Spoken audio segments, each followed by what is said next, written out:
Tight formation right. Snap back. Fake the handoff. Back in the pocket. Hit. Breaking free is Dillon. Now going to gun it down the field as a man wide open. Making the catch is Jalen Lloyd at the 30, 25, 20, 15. Dragged out at the 11-yard line.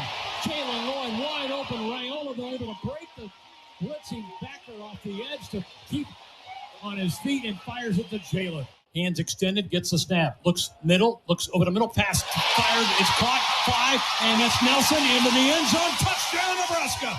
Carter Nelson from Ainsworth with his first 6 points as a Cornhusker. Trips go right, one wide out to the near side. Emmett's the back, snap back to Raiola. Looking, holding, throws over the middle, down the middle, pass caught. That's going to be a Nebraska touchdown. Isaiah Nair finds the end zone on a pass over the middle. 13-3 Big Red. Under center's Raiola. Premier the back. Tight formation, turn, toss it off to a little end around by Barney. He's at the 10-5, touchdown Nebraska. Jatori Barney slips in there, taking the pitch on the end around from 10 yards out. Nebraska stretches the lead to 20-3. Harbert, snap back, gives it off to Emmett. Picking his way to the outside, gets to the edge, 30, 25, 20, 15, 10, 5, touchdown Nebraska. How about the footwork? Goodness gracious. 2 + 1 = 6. How about that for math? Heinrich will just push forward out to the 3. That should end the game.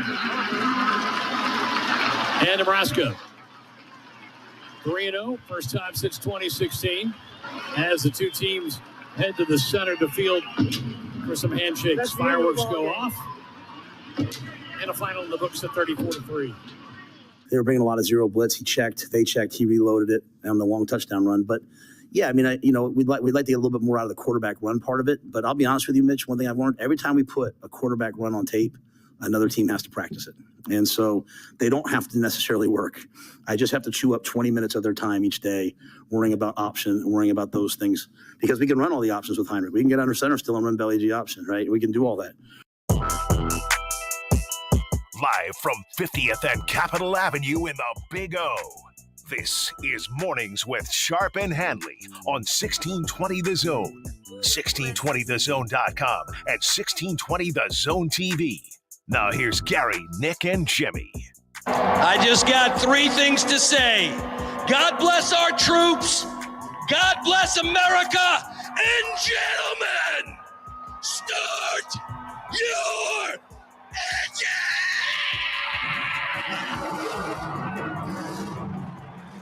All right, good morning, everybody. It is a Victory Monday. I get used to Victory Monday. This started to become a trend. I like when things trend. It's a streak. Yeah, 3 in a row. You know, on that part of your Twitter page that says "What's happening?" Yeah. The Victory Monday is trending around here. As Nebraska has got the appetizers, they've come and they've taken them away. Now it is, brace yourself because it's on a short week. It is Nebroins week around here. Nebroins week, eh? Nebroins I like week. that. Yes, you've been thinking about that all the way in today. And a ranked football game. Yep. How about that? We don't know how to react around here. There is stuff happening that we have no idea how to comprehend. 34-3, good teams cover. Good teams win, great teams cover. Mm-hmm. Elite teams cover with their backup quarterback. That's right. It was 30.5. I did think of you when that happened. I was like, so they're a great team. Yeah. When there's a backup place kicker that sneaks one through the uprights and the place goes nuts, and then thank you to Mark Farley in Northern Iowa for running that play on 4th down near the goal line, the place erupts. If you know, you know. If you turn to your neighbor, you're like, I got you. I know what you're doing. But I could get used to Victory Monday, but we have to process how Victory Monday works. Okay. Because this is like watching, and you and your wife were at the game. Mm-hmm. If you go back to Saturday night, because I got this reaction, a lot of people got this reaction about talking about Saturday night. And it's 34-3, and Nebraska's 3-0, and that's all that matters. Yeah. Whatever happens on Friday, we have no idea yet, but I kind of trust this football team. They're 3-0. Ooh, you said the key word there. We'll get back to that. You said trust. I like that. Why is that a key word? Key word. It's something that I think has been lacking for a very long time with this football program. Trust. Do you trust them? Well, especially going into this week. They trust a freshman quarterback. That is for sure. Yes, they do. But if you watch that game on Saturday Night Live, and here, I knew, so I'm on record. I think playing Northern Iowa is garbage. I think playing FCS teams in this day and age of college football and the expanded playoff, those games are awful. Great, you got a paycheck, all right? Yeah. But those for the fans, and especially on the heels of the week before, you had a sense that it wasn't going to be the juice. Now, I apologize to you. You weren't there for the Colorado game. You went to the Northern Iowa game. But the traffic, I had 4 lanes of traffic by myself driving 3 hours before kickoff on Saturday. Yeah. And I can judge Ooh, 4:30 or not 3:30. Yeah, I was like, okay, because I like to because I walk around the stadium and see people that I know and stop by their tailgate, and then I got a radio show that I do. I like to get there about 3 hours before kickoff. This one, I was like, you know what? I think I could leave like at 3:30, and I'd have no problem. So I left my house at 3:30 on Saturday. And where I park is kind of catty corner from the stadium. And I was in the parking lot at 4:20. Wow. Yeah. And I was like, ooh, that's not. So, and then like walking around the streets. That's pretty good. It was just kind of subdued. There weren't as many people. And I know you're trying to, you compare it to the week before against Colorado. But if you watch the game live and Northern Iowa, sucked the life out of the game with a 16-play drive, which ended up with a field goal. 16-play, 10-minute drive 10 minutes, where they burned 2 timeouts. Nebraska jumped off sides twice, and they scored a field goal, and they would never score again. But that just sucked. It did. The life. Then, and Nebraska didn't have the ball much, but when they did, they were efficient on offense. The light show. Yeah. So the light show was very underwhelming. Very, very underwhelming. It's like they did it because they were obligated to do it. Yeah, and that's what it was. And again, I think the week before kind of it like hit a standard that we haven't seen in Memorial Stadium, and you kind of want that. But the light show was very underwhelming. Hey, good on the crowd though. 90,000 people showed up. Place was packed. Student section was packed. Yeah, that's the good thing. But if you watch the game live and you walked away and you're like, wow, Nebraska's 3-0. But the vibe like felt different. And then you go back and you rewatch one of those games or you look at the analytical box score. You're like, damn, Nebraska was never tested. There was never a tension convention. They were as efficient as can be on offense. They cleaned up some things after a slow start on defense. They're 3-0. Yeah. And it's great to be able to feel that way even after a win. Because if it's, say you get a Mark Farley strategy, and that was evident. We talked a lot about. Talked to Bill Callahan. Hey, Bill, when you guys went out to Los Angeles in 2006, what did you guys do to make sure the game didn't get out of hand? It's essentially what it is. Just try to control time of possession. Never if you don't get points out of it, you don't. But you get in and out. You get out of there. Good God, by the way. They actually had a good game plan. We'll talk about that. I like some of the things they did. In person, the TV timeouts. They're rough, aren't they? Compared to being at home and watching. But it was just, there was a lot of things that I went in expecting on how that game would look just aesthetically to the eye of what Nebraska could be able to do. And then that drive kind of set the tone to where, and again, there was a lot of things to draw from with the offense of, okay, they were limited to what the possessions that they had, but they got points. But to be able to look at a team that's like, hey, we're going to do this. We're going to try to minimize their possessions, and we're going to be able to convert some third downs. A lot of times in previous years, that spells not doom, but very uncomfortable fourth quarters. We're like, oh, God, don't love this.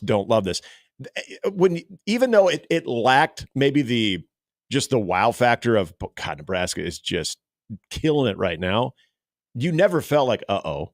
Oh, no. That was the thing. They were in command. Yeah, and so that was the great thing. There have been times, again, where you are saying, uh-oh, when a team is milking clock, taking time of possession, all of those things that can usually lead to, as you like to call it, a tension convention. That was never the case. It was just very flat. It was just a very, but it's still, at the end of the day, 3-0. So I will call this because, I thought about this driving home.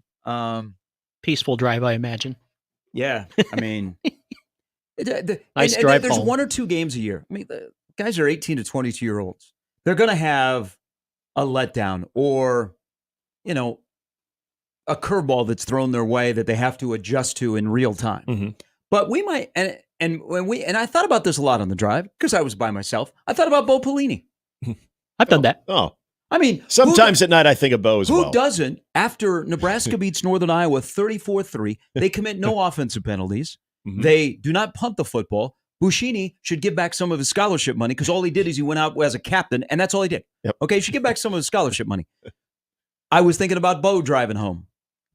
It's all about the points. Mm-hmm. And it was. They won 34-3. They covered. They did what they're supposed to do, 3-0. I think where the vibe came, and we'll get into, because I saw this and I got this, is, oh, what, they're 3-0 and you're going to complain? No, there's some things that happened Saturday night that happened the Saturday before that I still have a concern about, and I don't say it's complaining. I say it's critiquing. Mm-hmm. That's what we do. Good people in these roles, they do that, and they're able to do it, and not like, oh my gosh, all you do is complain. Yeah. No, I have legitimate concerns. You know why? Because I think the expectations for this team now are there. Yep. If you don't have expectations for this football team, you watch that game and you're like, oh my God, they won 34-3. Woo, 3-0, hey. If you have expectations for this football team, you're like, they're 3-0. That's the most important thing. Bottom line, they're 3-0. They've got some things that can be fixed, but they've got some things they got to work on, okay? Because I expect this team to go here. But Bo reminded me that it's all about the points. But don't you guys also think when you have a vibe like Saturday night, they've got a star at quarterback? I mean, that's the best game he's played as a Husker. Mm-hmm. And he is in full control, and they trust him with the keys. Yeah. I mean, he might have a learner's permit, but they still give him the keys to the car, and they're like, hey, just don't tell anybody you're driving at times you're not supposed to, because he's a dude. I mean, we're past that stage of we're taking the training wheels off. He's the dude. You got the keys. You're the front door to the program. But when the defense doesn't appear to be as filthy as they have been or they continue to be, and they maybe give up a 16-play drive where there's some shoddy tackling, they jump off sides twice, it's the vibe. It's the vibe that goes, I don't know if Nebraska was that good. And then you go and you look at the box score and you go, they didn't give up a point after they gave up a field goal on a 16-play drive, and they adjusted on some things where they went to man coverage and the RPOs were not as effective. Just a weird game, but at the end of the day, they're 3-0. And I again go back to a night where, like tackling, for instance, I think that's a good place to point out of a lot of the third down conversions and guys in space were, a Northern Iowa, whether it was a running back or it was a receiver, able to shuck the initial defender, which is not something we're accustomed to seeing in this defense. But I get it if you're going to be a team that is going to get out of that neighborhood of learning ways to win to learning ways to be a championship football team, that we talked about this last week. That level is always going to be the exact same. It was pretty evident, though. And again, this kind of goes from just the feel from kickoff to really the end of the game, that I still kind of go back to the word flat. And that's not just like how the stadium felt. That's, I think, just the overall product was just a little bit more flat. But there are reasons that you do have to go through this. And I think the Bo Pelini thing is actually very, very good comp. But like because think about some of those games where you walked away and you're like, wow, they won by either they covered or they won by 21 points, but you never looked at anything in that game and be like, damn, that was impressive. Or like, wow, that offense was just smoking. They were clicking. Man, the defense was just amazing. You just thought, oh, yeah, there were some good things, but this worries me a little bit. Or maybe I'd like to see this get better a little bit. And then again, like we did on Saturday, you look at the scoreboard and then you look at some of the stats, you look at some of the things that you thought maybe Northern Iowa did better than they did. And you realize, oh, okay, well, the numbers don't really show that. And I go back to this because I can't emphasize it enough. The fact that on a night where maybe things felt a little off, you were never pressed. You were never in a situation where like, that's not good. Or, oh, this is one possession. I don't like this. So you that has to mean something in what Matt Rule has talked about of learning how to win football games, being a winning football program, that you're going to have those nights. It's only natural you're going to have a night like that coming off of what was just a absolute monsoon of emotion in that game against Colorado, that it probably should have been more expected to be a little more flat than what you would have saw the week before. Yeah, it was just kind of a weird day. The Mazuka stuff becomes public before the game. Butler's not playing. Northern Iowa had a good game plan. They threw it a little bit more than I think anybody thought they were going to. I thought Nebraska over-pursued. Their run fits were not great at the beginning of the game. It was a slog of a game because of the penalties. Yeah. It didn't have a lot of flow. Nebraska didn't touch the ball very much, where they have 48 plays compared to 71 for Northern Iowa. Yeah. Northern Iowa had the ball for 38 minutes. It was a slog, but there have been times, and I think you make a good point. Like if you're figuring out the 2024 team and moving forward under Matt Rule, Saturday night was kind of like part of the process where you're finding a way to win and your culture is going to be winning. That in games where maybe you don't have your A game or even your B+ game, you still find ways to win, and it's never in doubt. Okay, you never had to worry about, Nebraska's in trouble. We've seen too many times where those kind of games turn into one-score games, and you're like, how did this ever happen? Yep. Like the North Dakota game in Frost last year. You're like, oh man, what is going on? At halftime, he even said, "It's bad." Yeah. So I think on the fly, we all have to adjust to kind of use the week before and Saturday night. But it's over now. Now it's on to Illinois. Both teams are ranked. It's the start of the Big Ten. You're going to find out which team is for real. And I think Nebraska's in a good spot moving forward on what they've done for 3 games, what they have to clean up that is very fixable. It's not like, we're screwed until 25 in that category. And I think they like where they sit. And they also get a huge break with the schedule. The schedule has worked out great for Nebraska. There have been so many times, and I've said on this radio station, that Nebraska is their own worst enemy because they've been given opportunities, and you know what? They piss it down their leg. Yep. And they don't take advantage of those opportunities, and some of it is scheduling. Some of it is the ball bouncing your right way, and you give it right back to them. But look at how the schedule has worked out for this football team. They get to play an opponent at the beginning of the year where they had a brand new quarterback, an opponent that was going to stress you in a couple of areas, but you knew that you were going to be able to do some things, and you did your things. I mean, Nebraska has never trailed.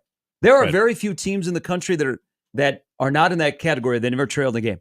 Then you play Colorado and everything that goes into that. All the emotion, all the hype, the kind of style that Colorado plays. And then Northern Iowa comes in where it could have been let down Saturday, and it becomes a fourth quarter game, but they give you a style where you're going to look at 12 personnel, and you're going to have to, pull up the big boy pants and go, yeah, we're ready for this. And then you come in and you play on a short week, and it's a home game. So I think the schedule has set up right now perfectly for Nebraska. And through 3 games, they've handled it appropriately. We'll just wait and see what happens on Saturday night against a team that I think will come in here with a ton of confidence. Well, and I think the other part about it is now that you're through a quarter of the season, and as a lot of them are now referring to that 3-game stretch as the preseason as you're trying to figure things out. Now you're in the conference season. A lot of what they have done in that 3-0 start has been kind of what we hoped it would be if this was going to be a successful season. You're playing to your identity defensively because what is it now? 12 quarters of football. They've shut out 8. Yep, 8 of 12. They've shut out their opponent. So you're playing to your defensive standard right there. Now, again, there are little things that, and I love hearing guys like Gifford and other, Nash and Ty and those guys talk about certain standards that haven't been met because I don't worry about those guys. I don't worry about that coaching staff, but I definitely don't worry about those guys because I think before it even needs to be addressed by the coaches or position groups that they're already getting after that.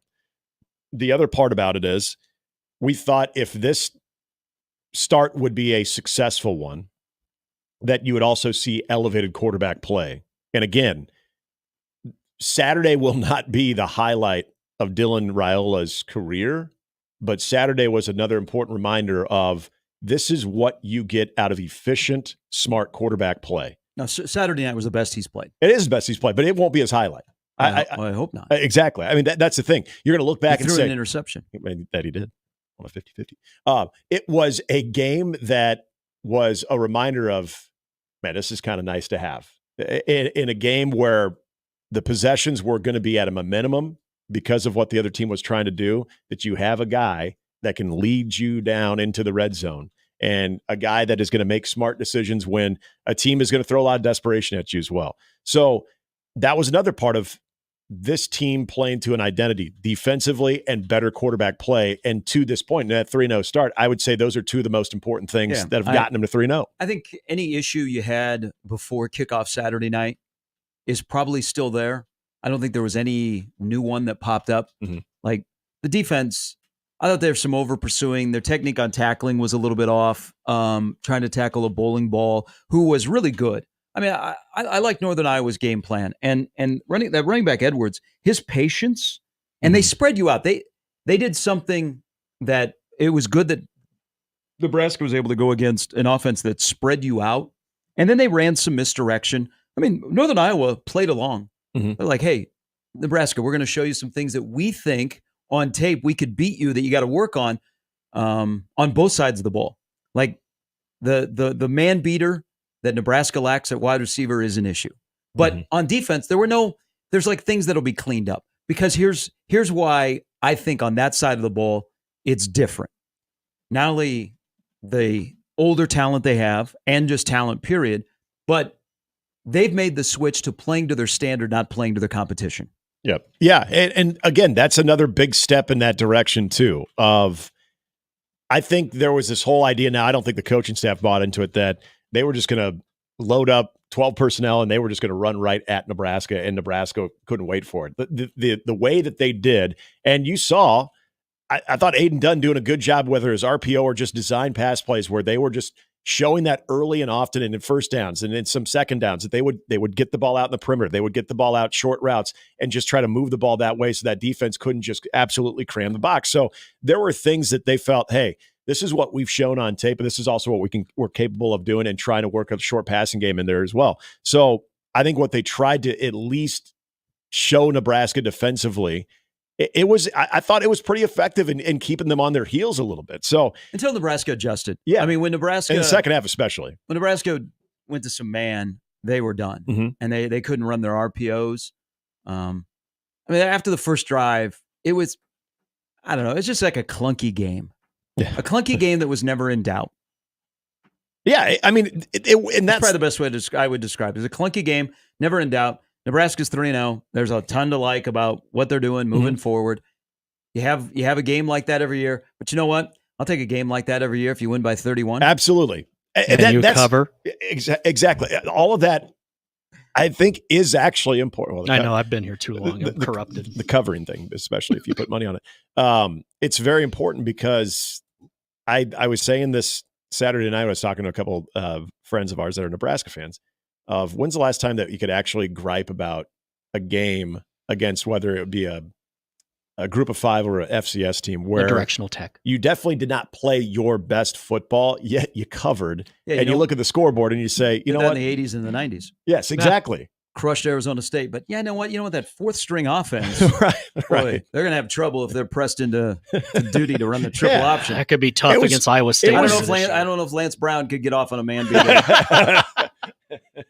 It was just kind of nice to have a little bit of that where you just can't help yourself to critique, but then you almost have to give yourself the mental slap in the face of, hey, you know what?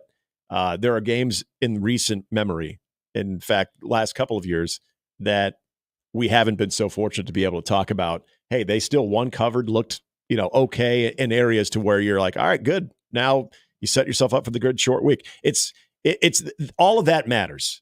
A lot of times, and that's when you have it going really, really good for several years or decades. You bring up the 80s and 90s, when you have it really going good and you could look at that game and you could really dig into it and say, oh, gosh. But it's very, very nice to get one step closer to where you can have a game like that. You can be a little critical, but you can also sit back and be like, you know what? I still do appreciate that thing. Do you guys know they're halfway to a bowl berth? Yes, they are. But who's counting? 3-0 is 3-0. Everybody. It's Victory Monday. Mm-hmm. All right. Welcome in, everybody. Coming up at 8, Ben Adi will join us. I think Ben was at the game on Saturday night. Evan Bland was at the game. Jacob Bigelow was at the game. So we will talk to 3 people that were at the game. You're talking to people that were at the game. We were at the game. Yes, we were all at the game on Saturday night. That's a lot of brought to you by the rooferys at John Higgins Weather Guard. How was your experience as a divided household? Pretty good. They went in with because I say there was a large group You were of us where outnumbered? I was outnumbered. Now, we went to a tailgate that was a pro-Nebraska tailgate, but we also went to the UNI alum tailgate at the Embassy Suites. I don't. Can you call it tailgate when it's inside in a convention? Hell yes, you Yeah, can. okay. Call football in a dome. We saw our good friend of 1620, Matt Verzal, who had a great shirt. Remember, he said he was going to wear black. Well, the shirt was actually custom, saying, "I hope both teams win today." Their offensive line, man. Penning and Anderson on the left side. Left side. That was a nice combo. Penning's a really good player. I see why his brother is in the NFL. The kid's got some good DNA. He's going to get drafted. Damn, Blake Anderson's a big dude. Yep. It's a very large guy. They you know what? They had linemen that looked like what Nebraska is going to look like. Mm-hmm. Yeah, there's some big dudes. Yeah. Other than that, or what Nebraska is going to see, not what Nebraska does look like, because Nebraska has linemen that look like that. But their expectations, a lot of they were hoping that. So my wife brought this up because one of her friends. This was during the game. One of her friends was like, I was afraid this was going to happen, and then she just kind of said it, and a Nebraska fan turned around and laughed at her and high-fived her. She goes, "Hey, we still look better than what Colorado did at this point of the game." And I'm like, "You're right. you are right." And so I turned around, like, "Hell yeah." They gave them the high five. But no, I think they were just pretty happy that, they got to see a lot of their friends. They knew that was not probably going to lead to any type of close game. But everyone it was almost like, even though our group, I was outnumbered, the whole scene I wasn't, and that brought comfort to me. Everyone was good. What was the reaction when Will Compton's on a video board going, "They don't belong on the same field as Nebraska"? So I don't know if they could hear that. I was out getting ready to go to our seats during the hype video. Whoa. I know my wife and a couple people were still coming out of the bathroom at that point too, so I don't even think they saw that. Yeah. Did they make it back for the first quarter? They did, yeah. It's how was the experience as a fan sitting in the seats? My only gripe was trying to get out of there. It was like late fourth quarter trying to get out there, and everyone had the same idea. Jesus. Tempted to wear Depends. Just trying to, yeah. Oh, I never left my seat. Yeah. I get that. Yeah, I did not leave my seat. Once I saw what type of narrow path to our seats were, I'm like, yeah, you know what? I'm probably good. Now, you were in the North Stadium? North Stadium, yeah. We were about 65 rows up. Yeah. How was, did you have to do the cashless thing? Just once, just for water. It was easy. Went well? Yeah, actually, in that area where we were coming out of, so we were in section 39, that area where the concession was as we were going to our seats when I just stopped and got water, it was wide open. Like, I mean, there was hardly anybody over by the vendors, over by the concession, so it was easy peasy. It appeared to be, even the bathrooms wasn't bad early on, and then I went after the game. It was fine. All right. Minimal wait. Can't complain. Would love to. Couldn't complain. I had to point out to some people because everyone's like, God, I just don't get why they don't have beer here. And I did point out the obvious, said, okay, look at our area right here. And how hard it was to get to it. Now try to throw a kiosk in the middle of this area and next to bathrooms, because it's essentially the only place you could do. Tell me what the traffic flow would be like through this little concourse area if there was. And then someone said, yeah, good point. I've heard more people asking for beer this year. Mm-hmm. I admit I wanted a beer during the game. I did. I don't know why, probably because I had quite a few before. Tasty. Yeah, I just, wanted to keep it going. I was feeling good going to my seats, and then all of a sudden I had to recreate it. Go all 2004 wear cargo shorts. I think it was just a comfortable day. Yeah. People were, all right, let's just get the game started. Yeah, they're there to support it. Walked by a couple guys that were selling T-shirts out of their duffel bags. So that's back. What'd they say? ABT, because then you'd can't have say to it on air. Oh, I know.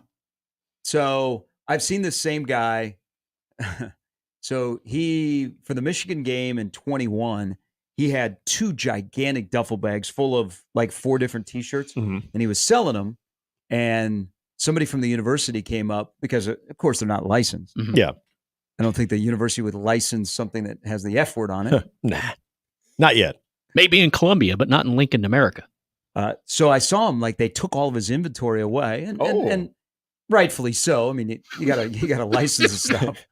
So I hadn't seen that guy, and then last year I saw that he was peddling tickets. Oh, and I was like, okay, the guy's chase the bag. Yeah. So I walked by him on Saturday, and his duffel bags are back. Now he's a little bit further from the stadium, and I'm like, okay, they are trying to. That guy is smart. because Nebraska is a hot item right now. Yeah. Why not, strike when the iron is hot? Let's sell some T-shirts. Was this T-shirt having anything to do with the upcoming election? Well, Because I did see that vendor. so that one he was not holding, but that was in his other duffel bag. Okay. Yeah. Got to get your whole market covered. Is it have something to do with about saying no? Just probably is not a shirt that I would have, purchased or would like to see anybody. And I can say when I wearing. when I walked by it going to and then back, I didn't see anybody buying it, which I was like, okay. Now your shirt, on the other hand, I think would go like hotcakes. Who doesn't love live, laugh, punt? Well, now when Bushini's not punting though, I mean, my God, When was the last time Nebraska didn't punt? Solitaire? It might be. Again, what about the North? What about the we got it? We Northwestern forget game? about the Northwestern game. I think they did punt. Did they punt that one? Yes. Yeah, I do think so too. Jesus. They had a lot of possessions. But there. okay, so that's one of those things. Like if I would have told you that Nebraska's not going to punt against Northern Iowa, I'd be like, let's go. Jesus, they're gonna Northwestern them. Yeah. But that's one of those when you go back and you look at the box score and you go, whoa, Nebraska didn't punt the football. Yeah. I 3-0 and Big Bird is coming to town. Oh, Bert. Good for them, though. Okay, that's not the, hey, good for you, Illinois. But the fact that the preseason conversations about Illinois of 5 wins maybe, like there they are right there, ranked. And that I think that for what it's worth from a physical standpoint, you know what you're going to give the Bert, I almost called him Bert, a Brett Bielema team.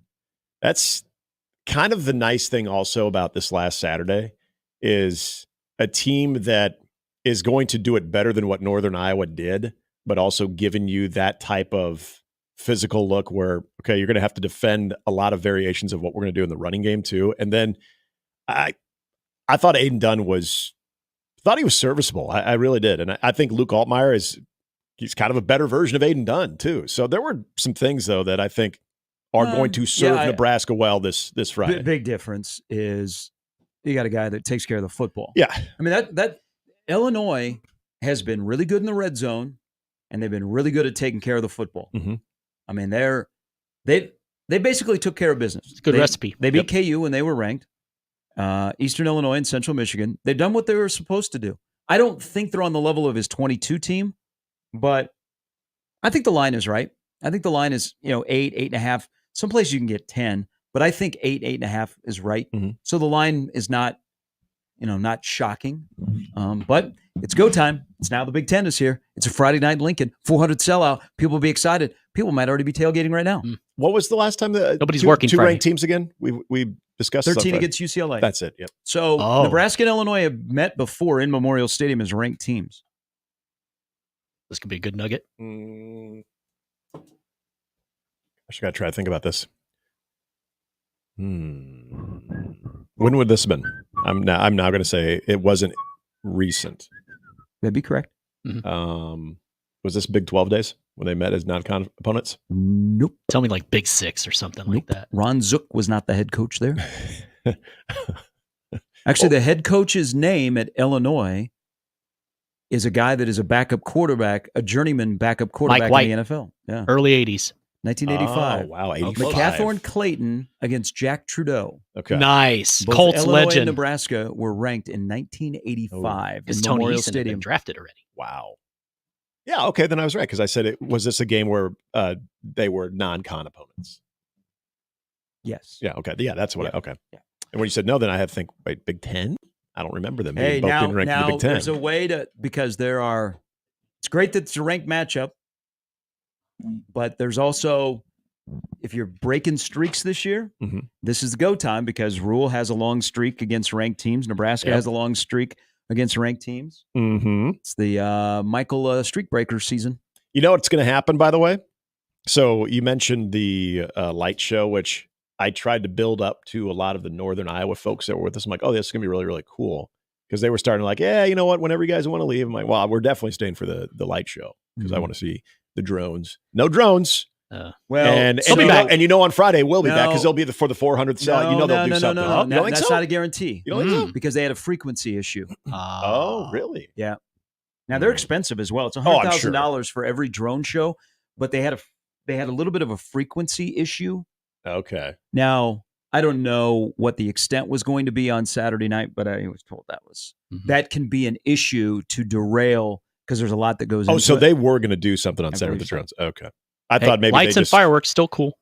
I assume that is a very expensive process, so you only bust it out for the big again, no disrespect to Northern Iowa, but you bust them out for maybe big moments. You had the 94 national championship team at the Colorado game. You're going to do it for the Colorado game regardless.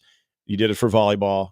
I have a feeling there'll be something that they'll really pull for the 400 sellouts on Friday as well. So they will have drone caricatures of the people that have been there for all 400 sellouts. From the several decades of where this streak started. When Nebraska had their 350th sellout, I think they found 2 people that had been to every game.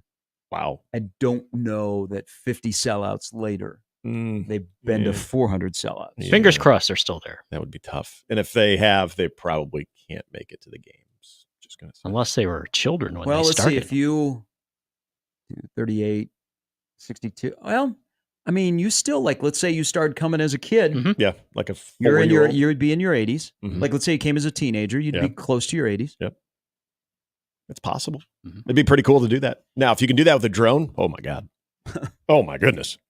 It's like, oh, there's Earl. This is a new world. You can do anything with a drone. Watch him morph from kid into old man and get emotional. You can AI him and put him on the video board. Drones are going to land on the moon someday, or at least in a studio.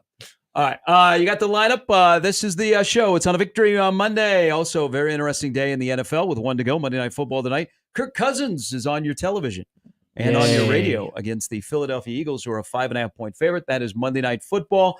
But what an interesting start for a couple of teams in the NFL, whether you're 2-0 or you're 0-2. And even in college football, where you could be 0-3 and go, did it really cost us that much money to have Memphis come in here and beat us? All right, we're off and running. It's Mornings with Sharp and Handley and Jimmy on 1620 The Zone.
All right, welcome to a world where New Bruins is a ranked matchup on Friday night.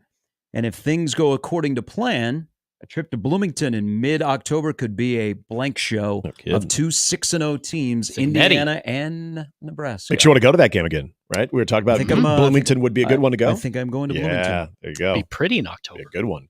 Oh, I'd say that any time of the year, though. That would be that'd be a hornet's nest to walk into. That'd be pretty crazy.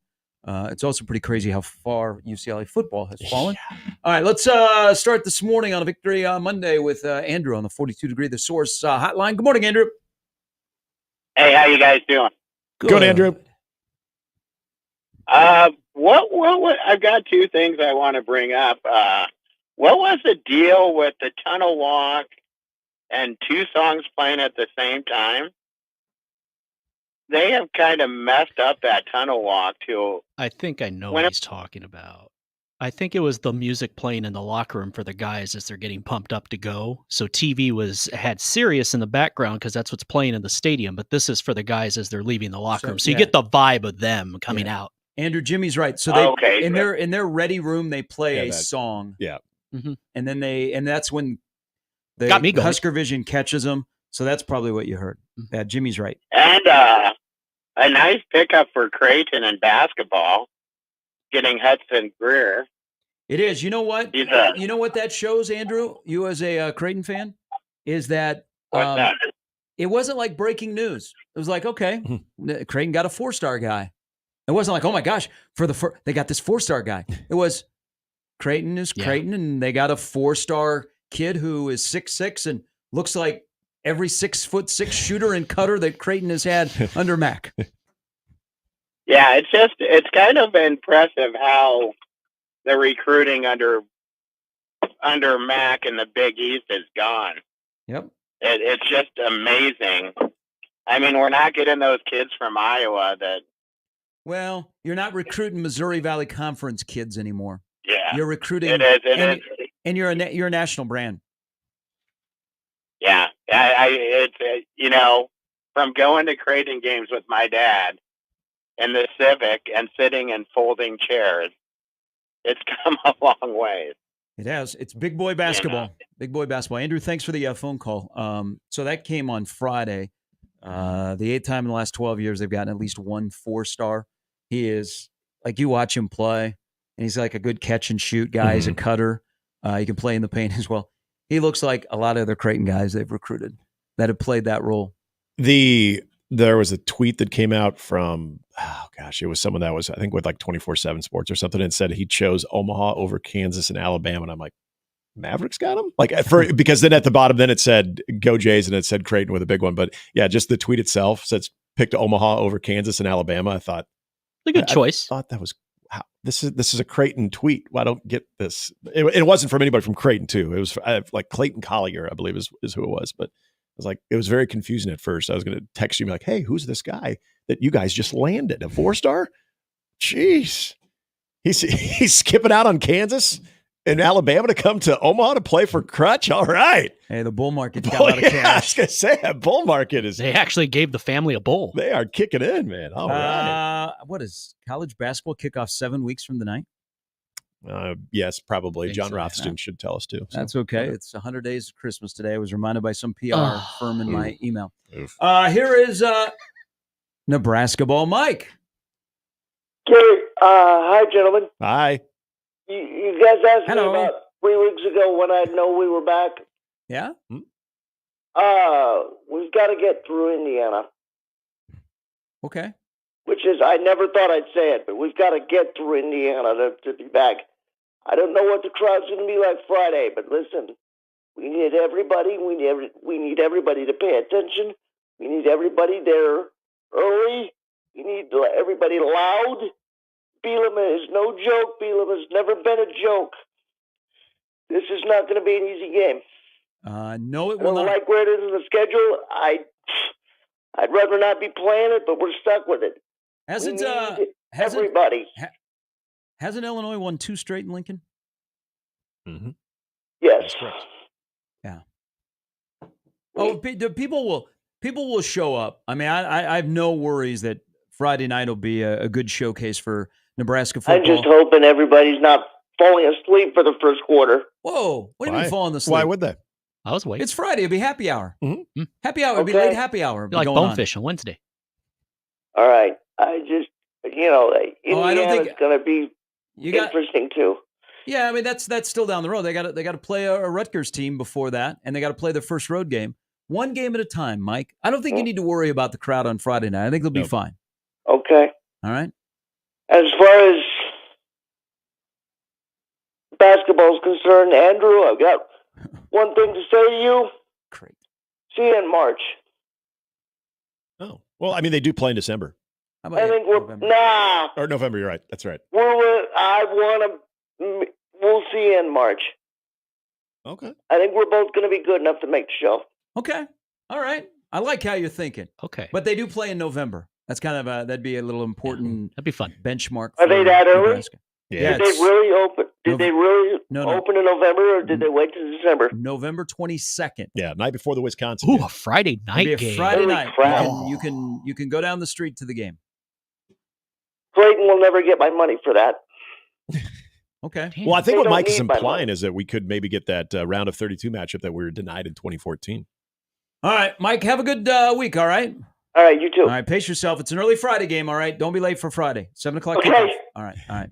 Get yourself prepared. Somebody pick Mike up, take him to the game. Have they I wouldn't even call that a sneaky good crowd on what I expect on Friday. That's just going It's gonna to be be a good lit. crowd. And I think the fact that Illinois is undefeated and ranked just adds more. It'll be a solid atmosphere. It'll be kind of like Saturday, where I noticed a lot of and friends of mine that went for the first time or the only time they go, they took their kids. Mm-hmm. That was a good. You know what? We may only go to one game a year, the Northern Iowa game.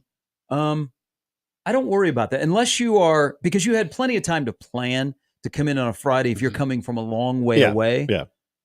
It's not ideal, but let's also be honest about Nebraska playing on Friday night. Here's how I look at this.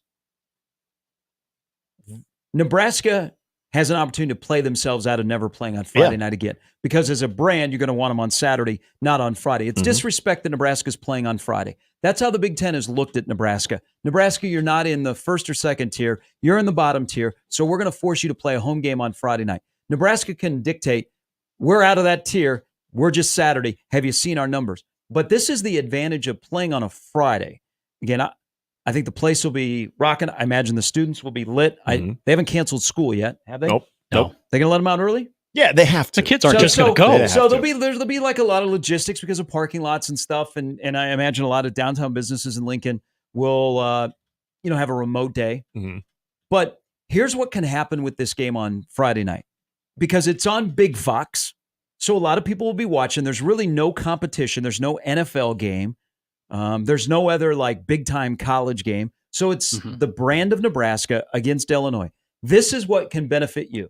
If Nebraska looks really good and they validate the ranking and you go, they're for real, and all the national people from Herb Street to Klatt are talking about, here comes Nebraska. Look out for Nebraska. If Nebraska looks good on Friday, you know what the benefit of playing on Friday is in that case?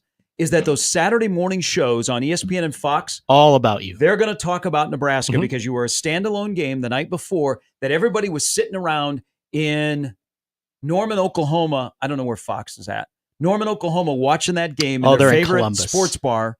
And so they're going to talk about you right out of the gate and probably talk about you a little bit more. So that's an advantage if you play on Friday and you look good and you're already getting some chatter. But this Friday night should be the last time Nebraska plays at home on a Friday night. Not opposed to Friday nights, but you're a brand that should not be stuck on Friday night. And the Big Ten, if you are good enough, should recognize that and say, hey, thanks for taking one for the team, but you're our Saturday team in prime spots. Well, and that's why I think that it's okay to embrace it then for this go around. You know that it's not going to be the norm. You know it's not going to be a situation where you're doing this every other year of having to host a Friday game. That's why even when this thing was introduced as actually 100% officially happening, that there was a lot of grumbling about, oh, really? And we understand, like, Friday night in the high school football scene, all of that part of it. But I think that's overrated. And I'm somebody that does high school football. Well, I think that's not a. I mean, hell, I've seen. Well, I mean, we've seen Nebraska play on a Friday night, just not at home. But I mean, I've seen playoff games on a Saturday where you had fans in the stands, while the Nebraska game's going on, tuned into that as well. So you'll figure it out. But when you have this as a rare hosting a Friday night game, I just look at it more of all right, if it's not something that is going to happen a whole heck of a lot, so it becomes a unique event. So not only do you have the Nebraska following that's always going to be there for a Nebraska football game day, whether we're talking about a Saturday or Friday, but now you've added the unique event to it where it's, a night game, 400 sellout. You've got all that going on for that Friday night.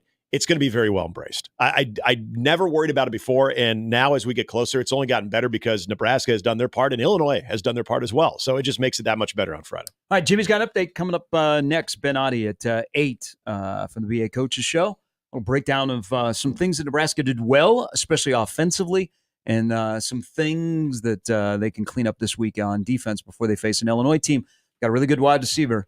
Tommy Hill has a chance to really take a step up. Him and Pat Bryant could be a lot of fun on Saturday night. Jimmy's got an update next. A little bit later, Evan Bland, Jacob Bigelow on 1620 The Zone.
Number 4, Louisville, this is volleyball, by the way, regained its footing in the 5th set as the Cardinals outlasted Creighton 25-18, 25-20, 10-25, 15-25, 15-8 yesterday at the Cardinal Classic. Look at another thriller of a volleyball match for the Jays. It was the second top 5 opponent Creighton had played in less than a week. They'll conclude non-conference play with the Jayhawk Classic next weekend in Lawrence.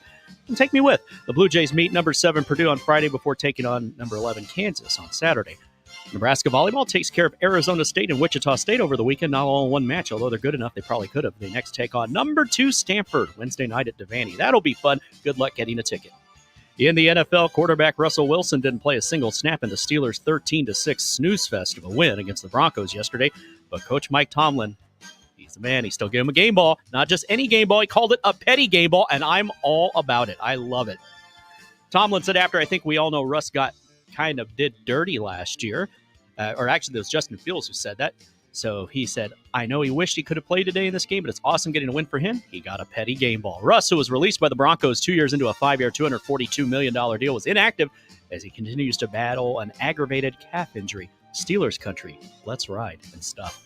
Baseball, the Chicago White Sox won back-to-back games for the first time in nearly 3 months, beating the A's 4-3 yesterday behind home runs from Gavin Sheets and Brian Ramos to end a streak of 20 consecutive series losses. Celebrate Southside a day after scoring in the ninth to win 7-6 and stop a 16-game home losing streak. Dozens of fans went nuts. The White Sox took a 3-0 first-inning lead and strung together wins for the first time since 3 in a row against Atlanta and Colorado in late June. Chicago, which had won 2 of 3 against the A's, hadn't won a series since taking 2 of 3 from the Rockies. Then again, who hasn't taken 2 of 3 from the Rockies this season? Chicago, 35-15, 12 games left, trying to avoid the post-1900 record of 120 losses. So to beat that, let's see, if we do our math, they can only lose 4 more times. So they have to go 7-4, if I'm not mistaken, something like that. Or no, 8-4. Yeah, it ain't happening. The White Sox are 20-58 at home, only one shy of the post-1900 mark for home losses, shared by the 1939 St. Louis Browns and the 2019 Detroit Tigers. College football, Texas is number 1 in the AP Top 25 college football poll for the first time in 16 years, replacing Georgia. They need to learn how to drive on Sunday after the Bulldogs struggled to remain unbeaten. The Longhorns moved up a spot from number 2, received 35 first-place votes, all coming from ESPN, and 1,540 points. The Bulldogs, who have been number 1 since the preseason poll, received 23 first-place votes, so just behind them. Ohio State received 5 first-place votes. They stay at number 3. Alabama, after rolling Wisconsin, is number 4, and number 5 is Ole Miss. Tennessee moves up to number 6 after they eked by Kent State 71-0. And most importantly, around these parts, the Huskers move up to 22. Illinois checks in at 24. Burt brings his motley crew of Fighting Burts to Memorial Stadium for the 400th consecutive sellout on Friday night. Other stuff, Fighting Cows quarterback Quinn Ewers' oblique strain is not as serious as initially feared. His status for returning to play is considered week to week. Is he about to get Wally pipped? He is likely to miss the number one Texas' game against Louisiana Monroe on Saturday, which would pave the way for Arch Manning to make his first career start for the Longhorns. Balled out. Yeah, he's pretty good. A Manning that runs. I'm going to talk about that tonight on the Manning Cast. Finally, Billy Napier's booed off the field. He's booed on the screen. He's booed everywhere he goes as his Alligators for now. Ball 33-20 at home to Texas A&M. Game was not that close if you watched it. The only thing that could stop the Aggies was the lightning delays. He falls to 12-16 at Florida, including 12 losses in his past 15 games against power conference opponent. This was his 7th consecutive setback in those games, including 4 at home. Napier's now 10-6 at Florida Field, giving him more losses in the swamp in 2+ seasons than Steve Spurrier and Urban Meyer had in their highly successful stints in Gainesville. If Florida does fire Napier, his buyout will be roughly $26 million. #bless. Reports are that high-ranking boosters, like Brian Edwards, have gathered the money to fund the buyout. Florida paid Dan Mullen $12 million when he was fired. We'll talk to Brian on Thursday, get his thoughts. Napier's 28-game tenure would be the shortest in 100 years for the Alligators, as James Allward Van Fleet coached 19 games over the 1923 and 24 seasons, went 12-3-4, and then he said, you know what, football coaching's boring. He left to continue his military service and eventually became an Army general. I don't know if Billy Napier is going to be an Army general, but he's going to be an assistant somewhere in some time when he's happy with his $26 million buyout. Thanks, Jimmy. Would you guys like to play a little prop here? Okay. All right. Props are fun. Florida State, UCLA combined wins over or under 9.5? Under. I'll go over. I'll watch UCLA Saturday So they've night. got 2 combined through 3 weeks. Yeah. UCLA's at LSU. Nope. The game of the weekend is not a ranked Bruins game on Friday night, or Tennessee at Oklahoma, or we got a good one in the Big 12. Utah, Oklahoma State, Baylor, Colorado. The battle for Floyd or Rosedale, Mm-hmm. or USC, It's Michigan. very early, by the way. It is early. By the way, well, everything get it. everything is screwed up, man. Yeah. This past weekend, you had the Apple Cup and the Civil Yeah. War were being played in the middle of September. Yeah. Warm weather. It was weird. You've also got USC, Michigan, which Fox yesterday in their promotion for the first time ever as members of the Big Ten. Mm-hmm. They've been a member of the Big Ten for a month. Okay. Just, hey, big voice guy, relax. This is the game, and I'm really disappointed that no pregame show is going to be there. That's weird. Florida at Mississippi State. That's where they're going? Yes. No, I'm kidding. Oh. But Florida, Mississippi State would be such a great game. Billy Napier against Jeff Lebby. So Jeff Lebby might be one of the worst hires that you could make in Power 4 football at Mississippi State. Saw that coming. Should have brought back Jackie Sherrill. Well, Jackie's still alive? Isn't he? No. Oh. maybe How old is he now? I mean, he's old, but. age is just a number. Can be for many people. Yeah, Yeah, still very much alive. He's 80. We also have in the NFL this weekend, we have the Hawk Tua game without Tua. Seattle and Miami play. I know. And that's really sad. That You prefer the Hawk without the Tua? you got to have, if you're going to have the Hawk, you got to have the Tua. So, yeah. You can't have one without the other is my whole philosophy on this thing that's been around for so long now. That is just, it's amazing. It's very captivating. Is the Hawk It can Tua. be captivating. Yeah. By the way, conversation on that Tua yesterday. Many people weighed in on he's done, right? He's not going to play again. Like, I say 4 to 6 weeks, and he's back. Okay, that's what I again. I don't think he's calling it quits for good. I know a lot of people, but that was no, hasn't he? Didn't he say over the weekend that he'll be back? Yeah, he said he'll be back, retired. but people. I'm sorry, I shouldn't say they think he'll be done, but they said he should be done. Got to stop watching those pregame shows in the NFL. I have. They're terrible. I still wonder why Fox allows Terry Bradshaw to narrate highlights. Been saying that since the 90s. I mean, It's got to be in the contract. the National History Museum called and they want their broadcaster back. Back to Nebraska Stanford. So that's Wednesday night at Devaney. Is that the first time that Stanford has played in Lincoln since the hairdryer incident on the whiteboard? Yeah. Yes, it is. Oh, the hairdryer. Which Nebraska last is that year what went that out- was? Nebraska went out to Palo Alto last year and got revenge. Well, college volleyball, man. Hey, college football, take a lesson. College volleyball plays bangers of matches. They don't matter. Yeah. Now, I know it's a little bit different, so relax. But it's great for the sport. You have Showcase, and that'll be a monster matchup coming up on especially Wednesday night. where you're placing those and you're getting those in the middle of the week as well. Like I love the fact that, I mean, you can, like yesterday, you get Creighton playing Louisville, okay, over the weekend as opposed to a midweek. But when you get the midweek and you had Creighton, Nebraska, then you're going to have Creighton or Nebraska, Stanford. When they have those standalone games in the mid where no one is worried about football, you're in that day right there Wednesday where you have no competition whatsoever, and you get those top 25, top 10 matchups. That's fantastic. I mean, I'd love to see that in college basketball in non-conference as much as volleyball puts that out. Like it's very, very powerful for the brand. From a source close to the Nebraska volleyball program, Stanford was here 2 years ago. Where was I? 2 years ago? So they've already gotten the wrath of the hairdryer. Did they lose? But they would have lost that one, right? Did they lose in Lincoln? I think they did. I don't remember 2 days ago. I think they're going to lose on Wednesday night. You think they're going to, or are you asking? No, I think they're going to lose on Wednesday night. Stanford? Yeah. Okay. You just don't walk into the Devaney Center. You're talking about Nebraska. And you don't just walk into the Devaney Center as one of the top teams in the country and just think you're going to walk out of there with a victory. ACC power. Nebraska volleyball looked really good this weekend. Yeah, God, that's weird. They look like a machine this weekend. It's all about the winning culture. It's like the Kansas City Chiefs. No, I'm not plugging the Chiefs, but to be fair, you waited till 7:16. Sometimes So you have at can't it. help yourself. But sometimes you're not sometimes wrong. you are in the DNA of you just win. Yes. Okay, you you're right. expect to win when you have no panic and you get to a point Mhm. where you expect to win games and you operate that way on a daily basis. And you win games that some might call ugly, where you don't play your best and some of your best aren't your best, like the Chiefs were yesterday. But that's the difference between the Chiefs and a lot of other teams in the league is the Chiefs expect to win. Yeah. They walk onto the field and they expect to win.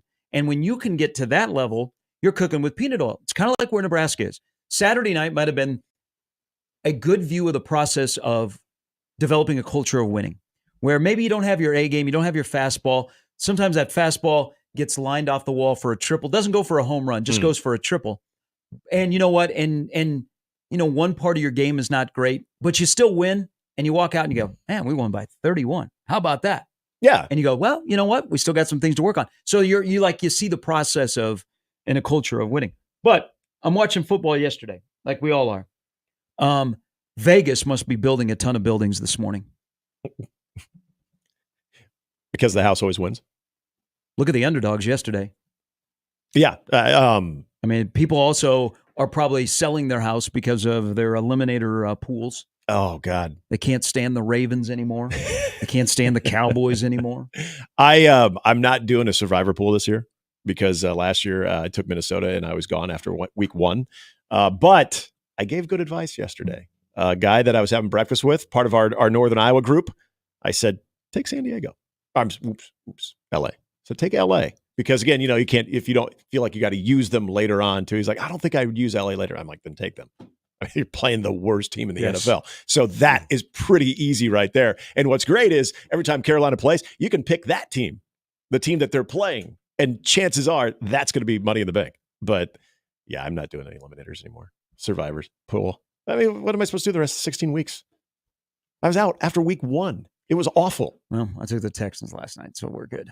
That was also a very smart play. Just remember that one time, and, this was a quarterback competition. The Carolina Panthers had Baker Mayfield and Sam Darnold on their roster. Mm-hmm. Yep, and both are doing just fine now. I think the guy that had both of them on the roster likes his quarterback that he has now. Mm-hmm. Yeah, I'm sure he does. Yes. Hey, Baker Mayfield, all the props in the world. Man, they're 2-0. They went into Detroit and won. Watch out for the NFC South. Man. People are saying that. I'm not saying it yet, but a lot of people are saying the NFC South is the best division in all of football. New Orleans did something yesterday that I was real curious how that week 1 versus competition as opposed to... You were shocked? Well, I know you. So my two words were F and U. Hey, I enjoyed finding other things to do. The offense is fun. It is. And I think Carr's found a spot there too. Watching him, as far as the way that he operates too, this might finally be the offense with the guys around him that he's been yearning for, much to the chagrin of his time in the Raiders organization too. But my gosh, that was impressive to do that now back-to-back weeks. And I'll say it about Minnesota right now too.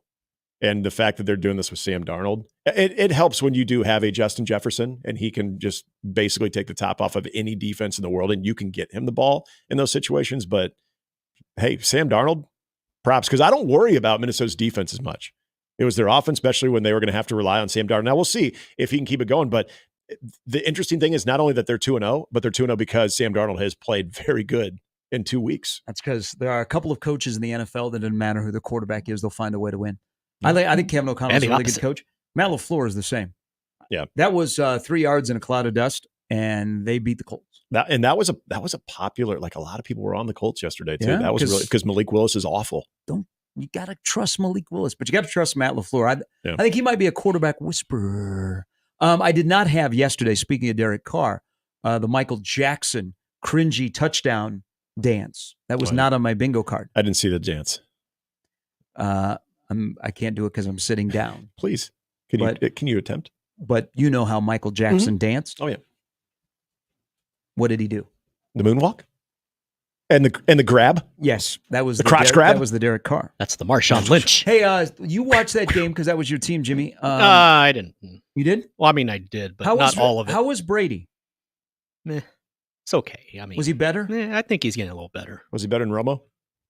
I didn't watch that. So I caught my blood pressure and my bad temper and everything didn't need that. I caught the second half of the Chiefs game. We had some stuff going on yesterday, and I missed Romo saying it, but the ball that Patrick Mahomes throws at the feet, and he talked about how he intentionally threw it at the ground. This is a sign of a great player, and he was just getting a lot of Tony Romo can't help himself. I think I kind of blocked out Romo yesterday. I don't know, like there was nothing that stood out that I went, oh, okay. Well, the crowd noise helped. I got a football team that has flaws, and they might have a major injury. Crowd noise helped though, because it was. There was times you couldn't hear Nance either. It was. That's Arrowhead. I know. I've heard.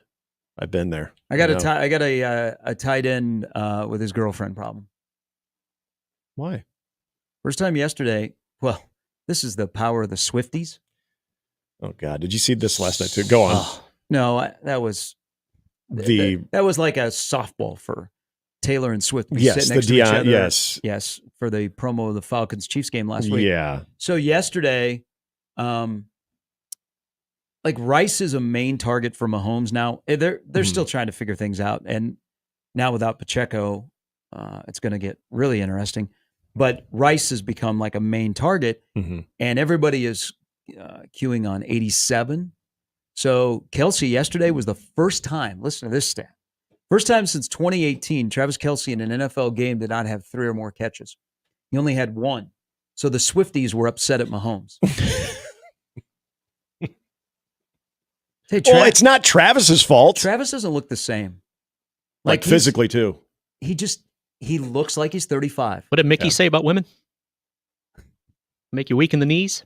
Well, I just think that's his age. He's getting up there, and he draws a lot of attention. He takes punishment too, so it takes its toll. Because he really was non-existent against the Ravens, and really was not noticeable yesterday. And he'll be Super Bowl MVP. But are you really worried Mahomes, though? Because Mahomes wasn't great. Yeah, they just that was his second lowest passing yardage output. That's when you play Kansas City. When you play a team that is really good and can score sometimes at will, you need 7 over 3. When you have a chance to get 7, you got to get 7. It's great to have McPherson. If you had a fantasy team yesterday, thank you. Concepts of a Plan did really well. It's great to have that if you're in fantasy. But if you're trying to beat Kansas City, you got to score 7 instead of 3. But it's a win. I mean, the 2-0, we're spoiled. Chief fans are spoiled. Yeah. But they didn't play exceptionally well to their standard, but in their DNA, they expect to win. And they act like they're going to win. They never panic. And then the power of something that is incredible in where it's gone in the game of football. We just don't even bat an eye if somebody attempts a 50-plus yard field goal. No. You're like, yeah, that's going to go in. Oh, watching the game last night, too. Yeah. It wasn't just Houston, too. I mean, Cairo Santos lining up for 50 drills, 2 50-yard pluses as well. Inside of 55 in the NFL, you're like, you got it. And Kansas City paid Butker a lot of money because he is clutch. And they run their offense like, you know what, if we don't get X here, we got Butker. That's essentially what they did at the end of the game. Now, they benefited from the DPI, which was clearly DPI. Yeah. But they operated like, Butker, 51-yard field goal? No problem. That's crazy. Yeah. You used to go like, man, I wonder if they'll be able to make they're going to try a 55-yarder. There's no way. Now it's like through the uprights, and you're like, holy cow, kickers have come a long way. Yeah, so between even last night, Fairbairn and Santos, you had 57, 53. Was it 51? Oh, no, I'm sorry. 54. And so, I mean, I think all of those field goal attempts last night were over that. You said something about the winning culture thing, too, with Kansas City. It's interesting, and I'll give Joe Burrow had a good bounce-back game from what was a horrible game against New England. But look at the differences of the Cam Taylor-Britt interception was fantastic. He was talking a little bit last week. I think the Cincinnati locker room is getting to him. To who? CTB. CTB was not like that when he was here. Right. I thought that was interesting when he said that about Worthy. I think Cincinnati is wearing off on CTB. That was so Kansas City beat him on a touchdown. The fact that the position that he was in to make that interception, which I knew immediately everybody was going to go OBJ. Well, yeah. That interception doesn't look like OBJ's catch. No, Okay? because you're not going back like that. But I mean, it was still very impressive. I get the comparison. Oh, it's the interception of the year in the NFL. Very, very impressive. But I think the Cincinnati locker room's getting a CTB. I'm gonna have to talk to him. I'm gonna have to hit him up. When he was talking about Worthy, I did. I thought that was interesting. But I mean, he wasn't the only guy talking. I mean, you've got Jamar Chase talking. That's their locker room, led by a head coach who they talk a lot for a team that won anything. Hey, so that's the difference right there. Make the playoffs again this year. Zach Taylor's going to be unemployed. Yeah, I agree, and that's the difference between. They talk, the Chiefs win. They want to have a winning culture, so they try to speak it into existence. Where Kansas City doesn't do any talking; it's already in existence. I mean, yesterday was a perfect example of a organization that's trying to get there. So again, they talk a lot. They do a lot of that because they're trying to speak that into it. Doesn't have discipline. Okay, they don't have a culture of winning in Cincinnati where they know how to win. Okay, they had an opportunity to put that game away. Look at the end where Spags brought pressure. That's where you expect to win. He dialed up their pressure, and you're like, damn, you're going to do that late in the game. But look at the mistakes that Cincinnati made late in that game, especially on the drive that ended with the sack. So they have they bungled the play where they had the wide open wide receiver. Okay, then they could have been in a situation where they didn't have to pass where Burrow got sacked. They could have been in a run situation. Yep. So they're their own worst enemy. I worry about Zach Taylor's job stability because Burrow isn't going anywhere. But they're 0-2 again. Now they're in a division where. I mean, Baltimore's 0-2, Cleveland's 1-1, Pittsburgh is 2-0, and Pittsburgh just finds Pittsburgh has a culture of winning. Yep, they do. They don't necessarily have the talent that they used to have, but he gets the most out of it. But teams that get to the end and they haven't played well all day, and the game is still winnable, they never panic. Right, like Pittsburgh yesterday. That's a bad Denver team, and Pittsburgh wasn't playing exceptionally well, but Denver wasn't scoring, and Pittsburgh had done enough. But at the end of the game, they knew how to win. And I don't think Cincinnati has that. Hoping to win versus knowing to win. I think Cincinnati is too EKG. Yeah, like they're too roller coaster. Here's a perfect example of that in a game, in a moment of the game too, where it is extremely neck and neck, and every little possible situation that you have to remain disciplined is going to be extremely important. I still couldn't figure out, and I'm glad they finally showed what he was pissed off about, which still wasn't a penalty. But the Jamar Chase meltdown. Yeah. And then carrying over to the sideline where, I mean, he's literally telling Joe Burrow, I'm good, and like shoving his arm out of the way. Zach Taylor's trying to calm him down too. He's chucking his helmet. And what you were lobbying for was not a penalty. Because he was trying. They wanted the hip toss. Well, I mean. And I didn't think it was. Well, then just watch the game a little bit later when Mixon, the hip drop tackle. I don't think they're calling that. But the white hat guy yesterday in Kansas City handled that perfectly. You know, let a guy. Yep. Chase has got some cred.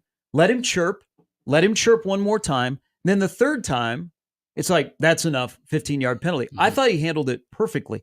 But that's Cincinnati. Yep. Cincinnati, that is their DNA. Bill Belichick, anyway? They got some great players, but they chirp so much for a team that, how many Super Bowls do they have?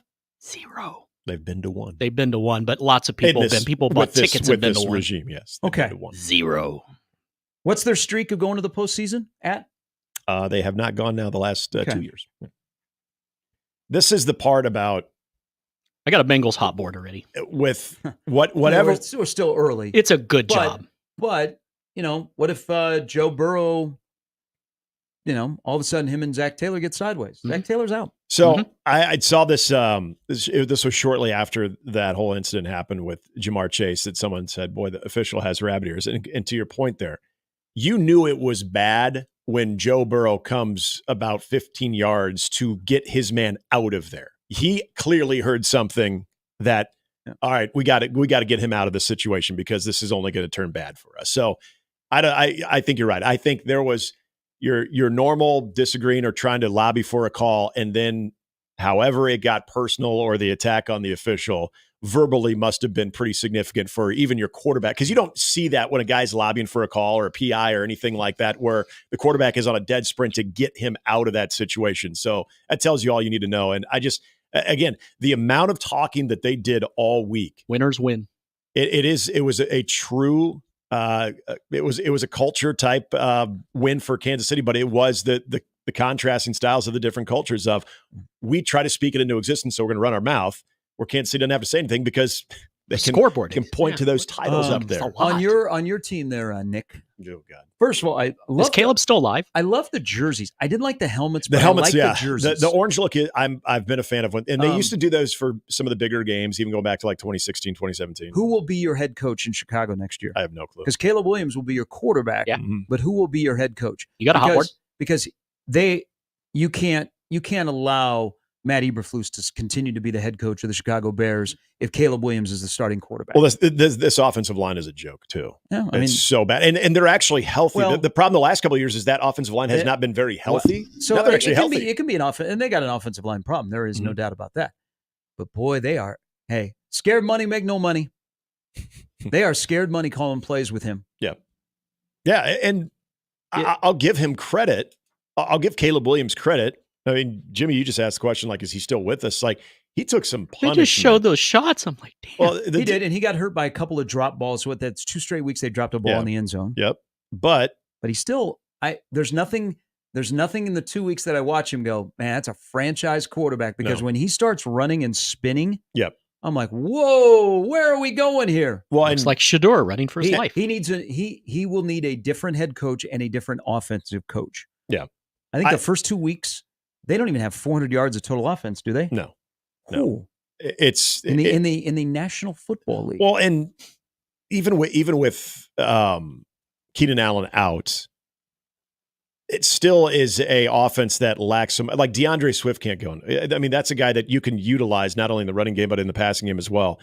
You can't get him going. And I know Adunze's working through a knee injury right now, and they tried to get him more involved too, but the fact that DJ Moore is not getting more touches or more looks, and he was, again, a focal point, but still not as much as I think he could be.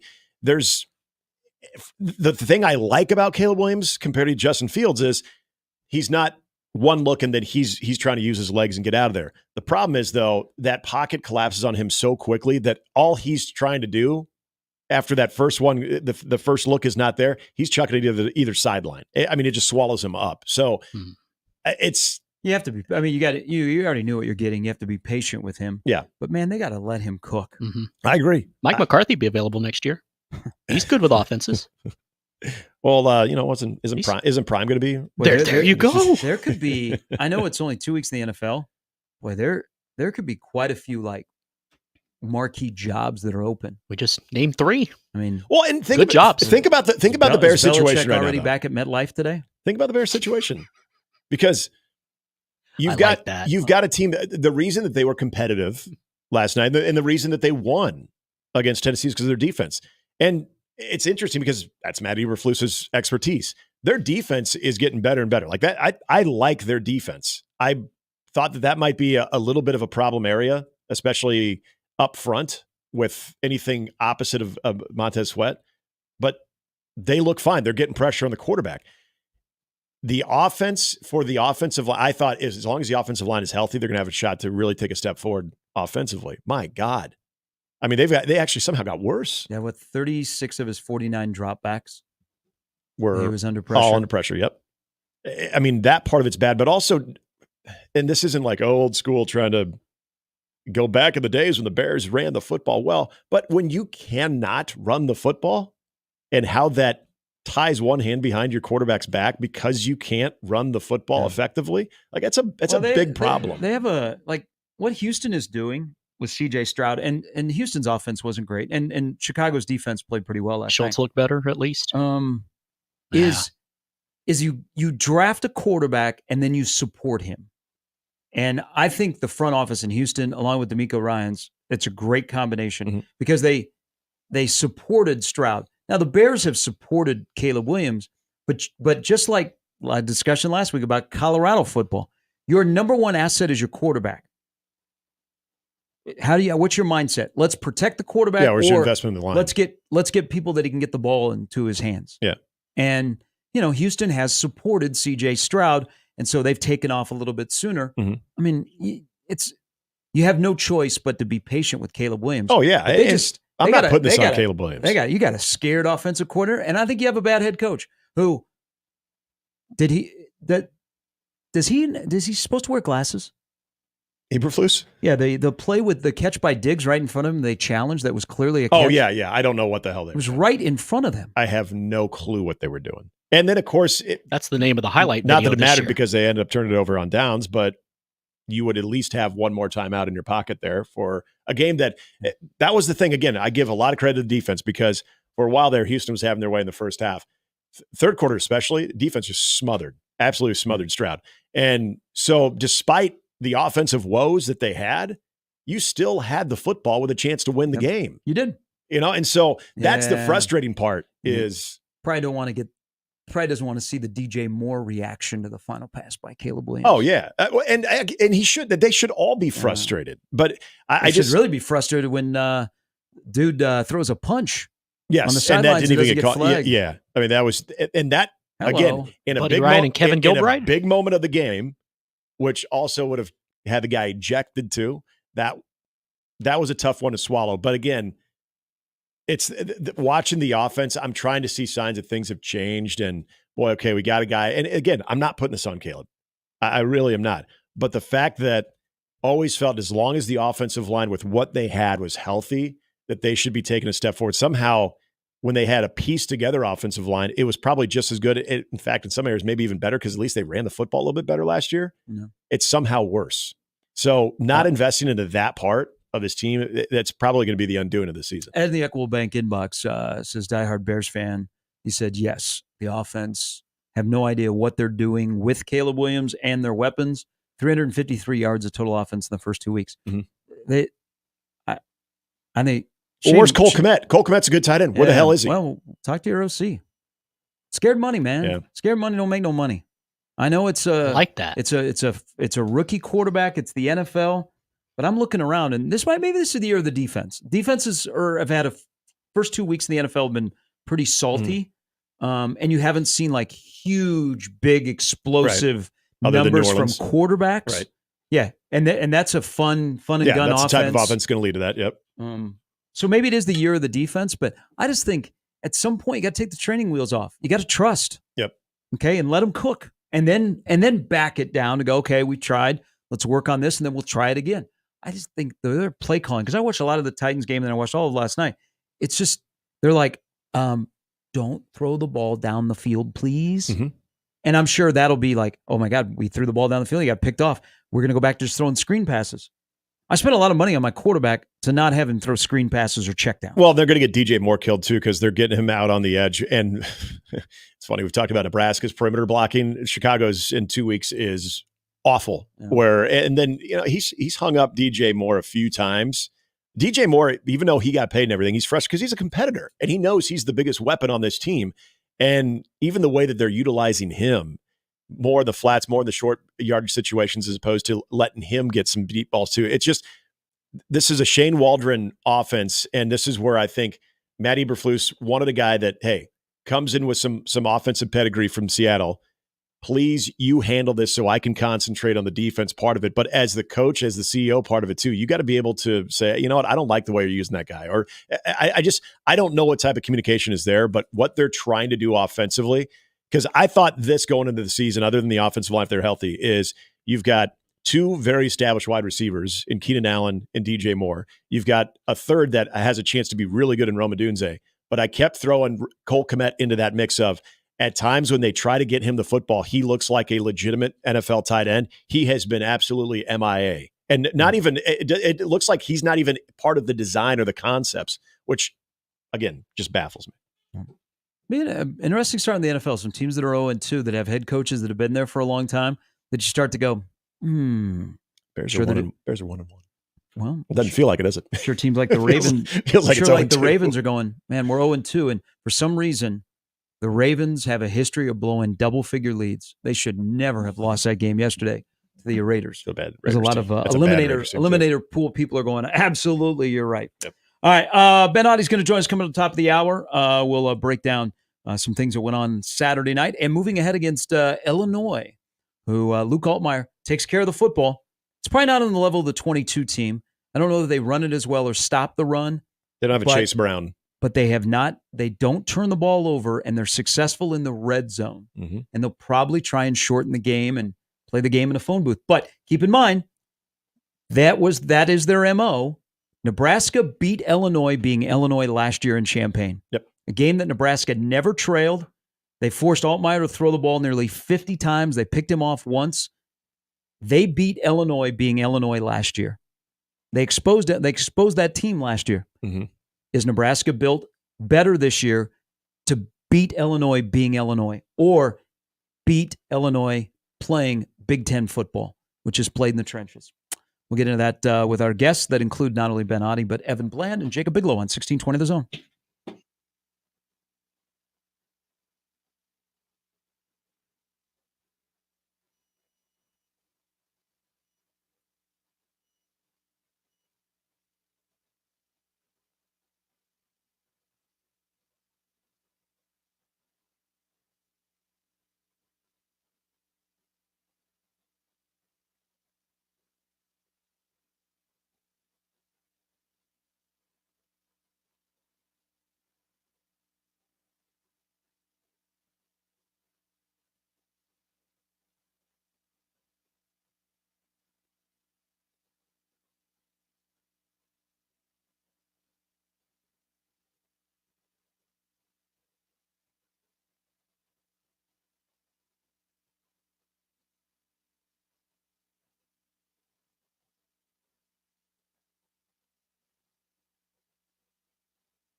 All right, Nebraska, Illinois, ranked coming up on almost said Saturday, Friday night, 7 o'clock. It's on Fox. Tim Brando will be here for the game. So he's part of the 400 sellout. Oh, yeah. Get your picture. Live halftime show on the field. I'm kidding. So we are all in agreement that this one will be canned, right? Halftime show. Did they can it last Friday? Because I didn't watch the Purples game. I did not watch the halftime. No, I don't know. I don't know. Whatever they did last Friday, they'll probably do this Friday. Hey, you can relate. KU, Florida State, and Mississippi State. You guys all can relate this weekend. You paid a lot of money to get beat. A lot of F words. Florida State. If I wasn't going to hell, I am after the things I said Friday night. Nebraska. Trev Alberts made the right. Oh, wait a minute. I'm going to give Trev some credit here. Yeah. Trev made the right decision. People were saying Lance Leipold, Luke Fickell, Deion Sanders. They got the perfect guy. He hired Matt Rule. Yeah. Who's 2-0 right now? That was my only football good this whole weekend was the Nebraska game. The head man in Nebraska will speak later today around the noontime, so you can have a nooner with Matt and big breakdown of what to expect against Illinois, maybe a recap of the first 3 games of the non-con. But there is a lot to like. There is progress. I think that's what we'll talk to Ben Oddie coming up here in a little bit. Was there progress on Saturday night? What Saturday night was for me as part of a 34-3 victory, Saturday night was a little bit of a preview of next year and beyond. If you look at, especially on offense, the young guys, give credit to the staff, true freshmen look like they belong. Yep. Now, Barney and Nelson and Raiola were on a different level when you recruited them and you're like, are they ready-made? They look like they fit in. But I look at the offense of young guys that played, that performed well, and they weren't like, oh, no. And then I look at defense. Nebraska has a veteran defense that is really talented. Nebraska's setting up to have a handoff of good defense to good defense to good defense. Yep. I was really encouraged by the young guys that played and the depth that Nebraska has established at certain positions, but especially on defense. They are not afraid to go to that second round of defensive linemen. They are not afraid to mix in some backup linebackers, and they don't miss a beat. Because there are now guys that I think at Nebraska that are backups on the defensive line that at least a handful of schools in the Big Ten, they could go and they would be in their rotation. Yep. And they're a backup at Nebraska. That says a lot. You don't think that there's a school or two, like a UCLA or a Purdue or Northwestern, that wouldn't like to have a Kai Wallen? Yeah. Yeah. I was ran into Vers before the game, too, and we were talking a little bit exactly that with the defense, just how it's kind of fun to watch, but also how you're setting yourself up for, okay, you're handing off the baton to the younger group, too, because those guys, and you saw that last year. That was I always make reference to this about the Minnesota game that was so impressive, even a game that Nebraska lost, is watching young guys like Princewell and Cam have such an important role early in that. But like you just said about the Carter Nelsons and Ja'Cory Barneys, of guys that look like they belong as true freshmen, defensively as well. When those guys were true freshmen, and Cam Lenhart, even Riley Van Poppel last year, it didn't look like, oh, they're playing because they have to, because they've got a run of injuries or anything. Like, these guys are giving your older guys the necessary opportunity to sit out a bit. Then you get your most fresh guys and your best guys there in the fourth quarter. And then you're getting a chance to see it again where, whether it's a Keona Davis up front, a guy who's built too, and then seeing some of Vincent Shavers in this game as well. This is the thing that I love about what that staff is doing, is not only physically do you have those guys that look the part, but for a defense that's not overly complicated, but you obviously have to know and be very assignment sound. You don't seem to drop a lot. You don't seem to drop off a lot of like, oh, I can totally tell that these guys are in because you're not getting the same type of impact at the line of scrimmage, or you're not getting the same type of effort on tackling. Like that defense, using the word culture, I mean, I think is so appropriate for that. That is a culture type defense that, whether you're a freshman or you're a senior, a lot of those concepts, what these guys are doing and teaching those guys at a young age. That's why it's going to be a little bit jarring, the amount of bodies that they lose next year on that defense. But you watch a lot of those guys contributing. I don't think they'll be faster next year on defense. I mean, you just mentioned two guys, Princewell and Cam Lenhart. They're not technically starters. Yeah. I mean, Cam started because he had to. Prince Will comes off the bench and he comes off the edge. Right. I mean, there's also the thing that is encouraging, especially on that side of the ball, because it's more noticeable in defense and offense, in my opinion, is guys that are in their second year. So even guys that have been established like a Robinson and Nash and Gifford, who is great again, and John Bullock, who I think is just a football guy that is never caught out of position and impacts plays even if he's not exactly in the play. Those guys, even in year 2, and they've been around the block for a while, those guys are better. So year 2 development is something we haven't seen around here in a while. Now, older guys, something that I'm sure Rule will be asked about today. He was his tone wasn't it was kind of as I expected. Short, sweet, to the point, move on. Not going to be a distraction. By the way, boys, we won 34-3. Yeah. Everybody wants to know, hey, where's your starting right guard? Micah Mazuka, who it was well known throughout the week. You'd heard murmurs that he was not going to play on Saturday, and then they made it official when they did the availability report. But we'll see. I mean, Henry Lutovsky played well, but if I'm going into Big Ten play, nice to have a Lutovsky. I would rather have a Mazuka playing right guard. But we're curious to hear what Matt Rule says about Micah today. Yeah, and he said he was going to address it later. I assume that it'll be brought up and mentioned today as well. But as far as his, and this is again, when we had Verzon talking about offensive line play, I think this was the week you were gone, and you're getting into the guys that intrigue him the most with the offensive line and the guys that he knew. And he immediately brought up Mazuka because of the way that he's built and just having a little bit of that nastiness to him, too. I think he's been your best run blocker. Yeah. And so you look at some of these defenses that you're going up against and just styles of play, too. And Illinois, you mentioned this in the last segment. Illinois was out Illinois'd by Nebraska last year, meaning people forget Nebraska never trailed in that game, and Riley Van Poppel made a goal line stand. Yes, he did. And a very physical brand of football. I mean, that's any Brett Bielema team's going to be. So you want your most physical guys out there. Clearly, you want those guys that are going to kind of embrace that entire battle that you're going to have the line of scrimmage. So yeah, that one is going to be interesting to see. I will give Henry Lutovsky a lot of credit. And do you want to bring up Pro Football Focus grades? He graded well. I don't look at them. I only look at him for the snaps. Yeah. Yes, exactly. And I think it is always kind of interesting because there's some people that you think, oh, I thought I saw them in a lot, and then maybe they weren't in as much, or vice versa, where did so-and-so play? And then you realize, oh, wait, they played a lot more than I thought. I heard the name every now and then. But, I mean, he did, for whatever that's worth, he did grade out pretty well. Which is good.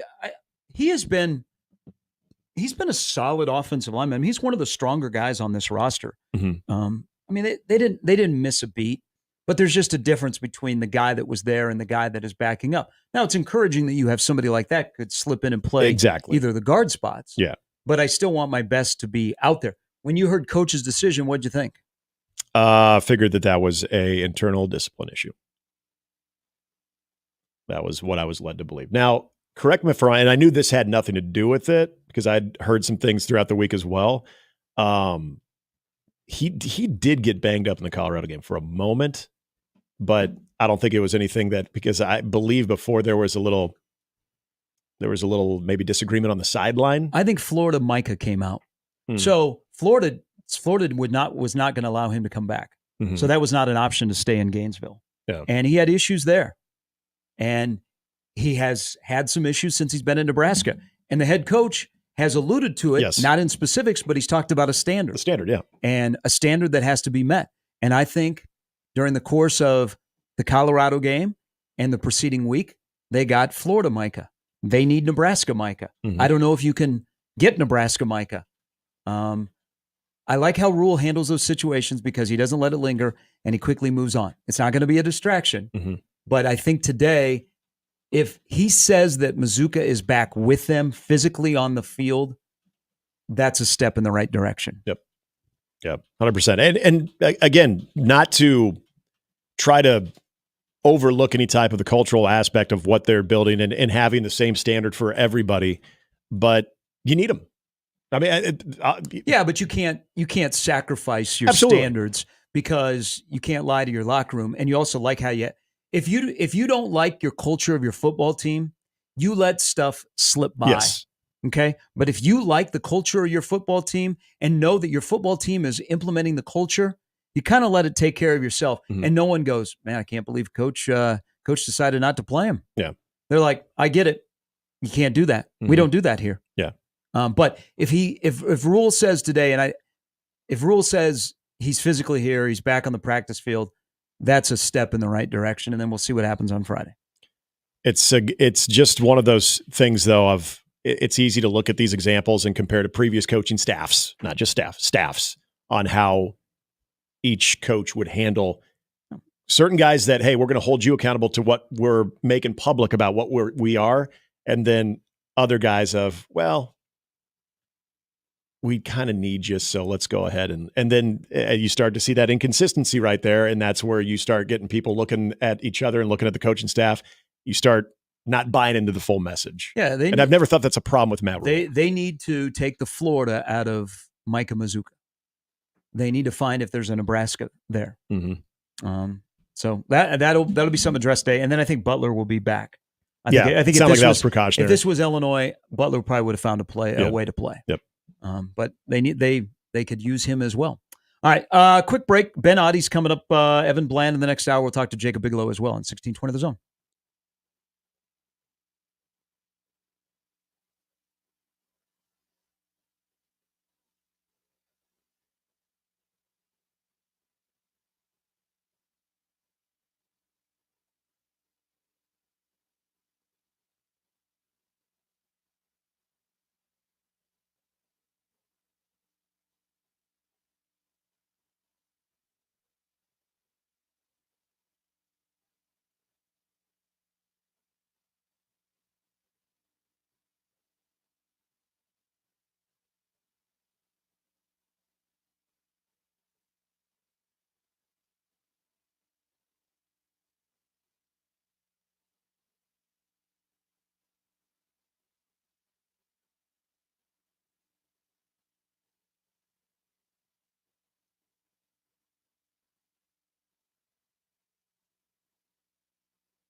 It's week 2 of the $25,000 four-quarter pick'em. If you are subscribed to 1620, the email, you can make your picks today starting at 10 a.m. Just a couple of hours. Still time. Head over to 1620thezone.com/1620, the email, to sign up while you still have a chance. And remember, the tie, if there is a tie, if you win the amount of games as someone else and you made your picks first, you win. So that's why you want to make those picks early. Get signed up right now, 1620thezone.com/1620, the email. Do we have any updated standings after the first week with all of our great listeners who jumped in early? No, I have not seen yet. I have not, because I was trying to remember if tonight's Monday night game was part of the picks, but I don't believe it was. So, yep, the results should be in for week 1, which one lucky person will be notified this week too of winning $2,500. So good luck to them. And we will be getting in our picks later this week, but go and sign up for that email. There's a lot of benefits to signing up for that email. Not only getting early, but other things that may be coming your way at 1620thezone.com. Ben Audie will join us next. We'll break down what happened on Saturday night, what must happen on Friday for Nebraska to beat Illinois at Memorial Stadium for the 400 sellout on a Friday night. Football Friday night in Lincoln, Nebraska. Tim Brando on the call. Lincoln, America. Friday night with Devin Gardner. Yep, there it is. I figured that was coming. Yeah. There you go. Yeah. And no Colt McCoy, who had another rough weekend. Feel bad for the guy. I did too. We're back with more after this.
Halftime is brought to you by Omaha Whiskey Fest 2024, the largest celebration of whiskey in the region. That'll be coming your way next weekend, the 28th of September.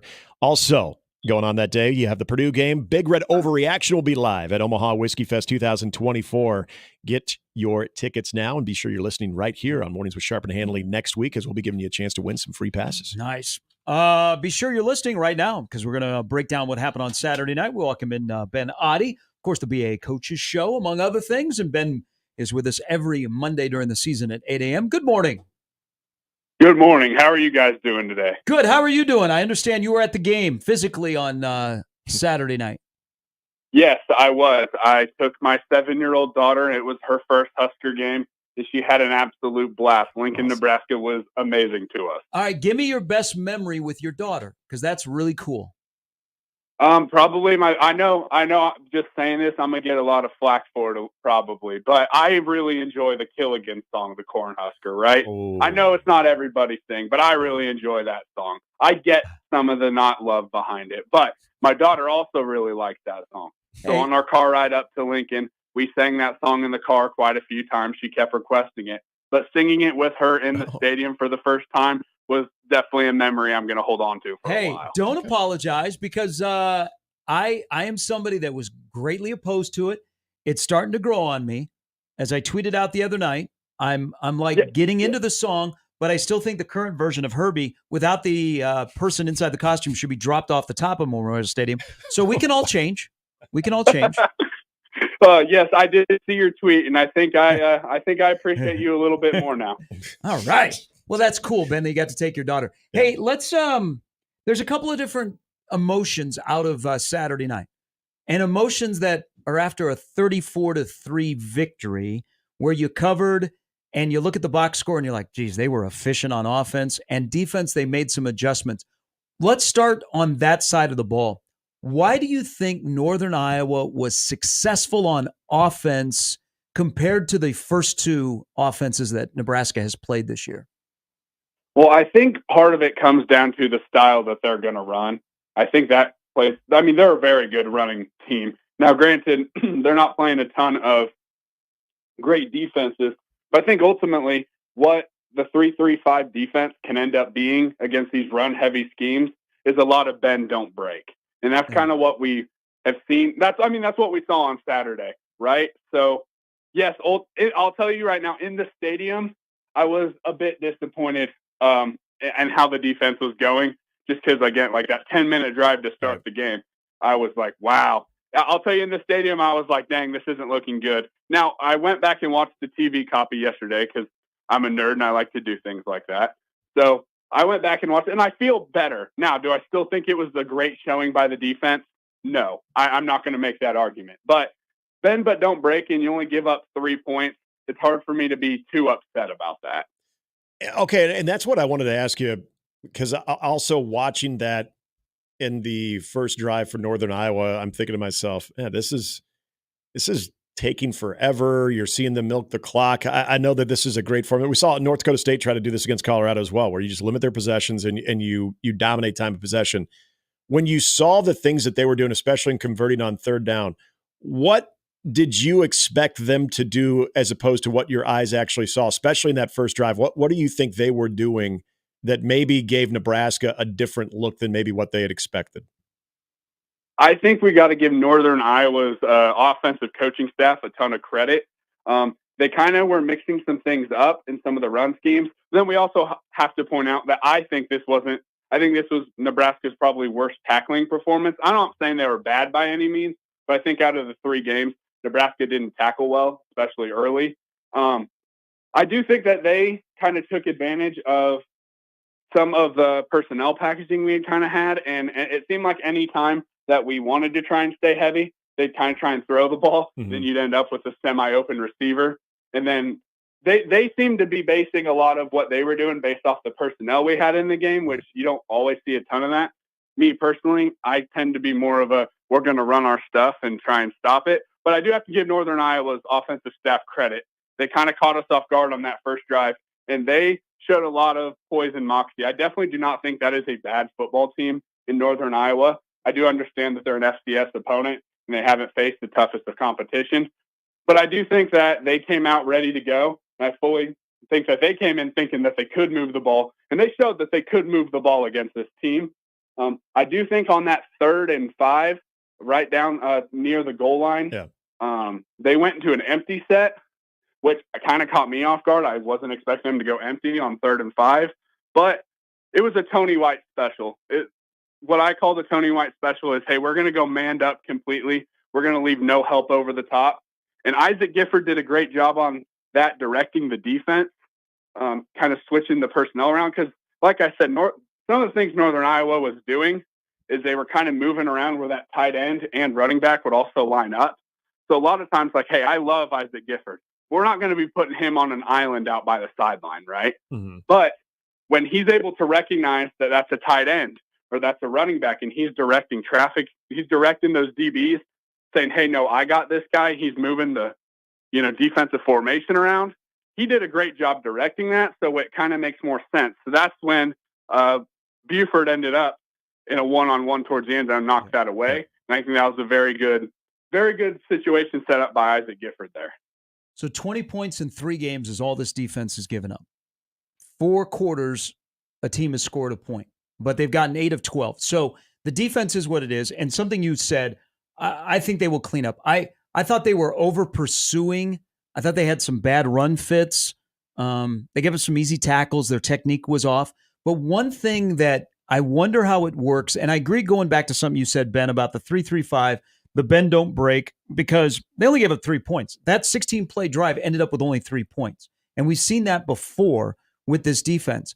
But this is the area that I wonder if that's the way to attack this defense is what can Nebraska do to adjust when you encounter a quick passing game? Because I thought if Dunn was a little bit better and his wide receivers were a little bit better, that could have caused more issues. But their quick passing games seem to be an issue. How do you rectify that if you're Nebraska? Because you're going to see that at least for a handful of Big Ten games. I think a lot of it, when I kind of went through and saw kind of what I was looking at and watching it kind of in slow motion, I think a lot of it had to do with the run game kind of beating us up quite a bit as we were kind of keying in on that run. But then also, it's just some little things. And I know Coach Butler is going to sure these things up. So some of those are just like, hey, we have a guy take one step in the wrong direction. And now you just have, when you're talking in such short situations, like you take one step in the wrong direction, you just gave up a 4, 5, 6 yard completion. So I think those things can definitely be shored up. But I do think, I mean, like you said, the run fitting wasn't great. So I think there was some overcorrection by the player side, not necessarily by the coaches. We just ended up with some open receivers that were definitely not obviously supposed to be open. But again, I think Northern Iowa did a great job game planning that. And ultimately, I mean, like we both have said now, like it's going to be a bend but don't break defense. So they're going to be willing to give up some of those short completions by the time you get down to the goal line. So I do understand what you were saying, but I think that's kind of how, I mean, that's why a lot, like Coach Rule said, they're kind of switching to some more like match quarter systems, and they ran a lot more cover 2 through the first 3 games. I could be wrong, but it seems to me they ran more cover 2 through these first 3 games than they ran all of last year. I'm not mad about it. It's just something that kind of caught me off guard a little bit. But with those systems, I think you're going to be giving up a little bit more short yardage completions. So I think that's just something you're going to have to kind of live with a little bit, and this bend don't break. Ben, the thing about Dylan Raiola right now, when you look at the efficiency, the completion percentage still over 70%, the game he had last Saturday on top of the 2 previous games too, you're watching him manage the offense in a very calm manner. What do you feel has stood out about him so far in that process, but also what this offensive system is doing to make this all come together to where at the very least you're getting efficient quarterback play, and that is showing up on the scoreboard as well?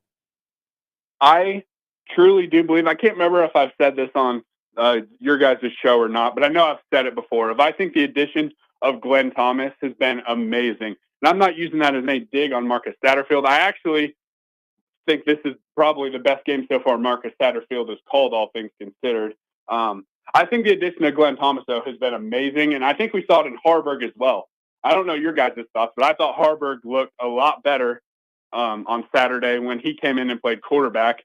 I thought he looked a lot better. He goes through his reads a lot better. I noticed that when I went to the open practice whenever in August or whatever that was. I think having a dedicated quarterbacks coach is such a big deal in any offense. And again, I'm not using that as a dig at Marcus Satterfield, but when he's the offensive coordinator and doing quarterbacks, which he isn't necessarily, that's not really his expertise, and he was helping the tight end room as well. Mm-hmm. I do believe he was pulling in a lot of directions last year. So I think having a dedicated quarterbacks coach that's been in the NFL has been a very big help. And I think having a kid that understands the game as well as Dylan does has been super, super effective. That's the thing that's impressed me with Dylan so much. You could see it in some of his like high school tape, but seeing it in college is a whole nother level. I think he's obviously super, super talented, but I think what sets him so apart from every other freshman quarterback in the country right now is how smart he is, and not even just smart, but like football smart, the way he can check in and out of plays, the decisions he's been making. Like, hey, even that interception he threw, that's about as good of a first college interception as you're going to throw, right? Being up however much he was up at the time, throwing a shot play, and it was just a little bit underthrown. Like, it is what it is. I think really Dylan's mental capacity where he's running this football team right now has been the biggest thing. Hey, it's going back to something you said about what Northern Iowa ran against Nebraska's defense because it gave them. I think Nebraska was mostly on script offensively, Ben, on Saturday night, because they took what Northern Iowa gave them. Northern Iowa said, go ahead and throw the football. And Nebraska said, hey, no problem. Nebraska threw the ball more times than they ran the ball. Now, they only ran 48 plays. But what's your thoughts on the run setting up the pass? Because this is what I noticed early with Dowdell. They ran Dowdell, and they ran him again, and they ran him again at the beginning of the game. And all of a sudden, Northern Iowa had a bite on it, and they brought a guy down into the box, and then the next thing you know, it becomes Air Raiola. What do you think moving forward, the identity of this offense is? Run to set up pass or pass to set up run? I do think it is still run to set up pass, just because that is kind of what we've seen from Marcus Satterfield in his previous stops. We saw it last season, obviously not to the same success. I mean, last season, anytime we ever had a big touchdown, it was because that defense was so keyed in on the run that they were leaving unblocked receivers or unguarded receivers running down the field. But I do think that just what this offense is with the offensive line, with the good running backs we have, I think for this season and maybe next season, it's still run to set up the pass. And then I think maybe in a couple years that might switch, in my opinion. But right now, I still think we're a run-first team.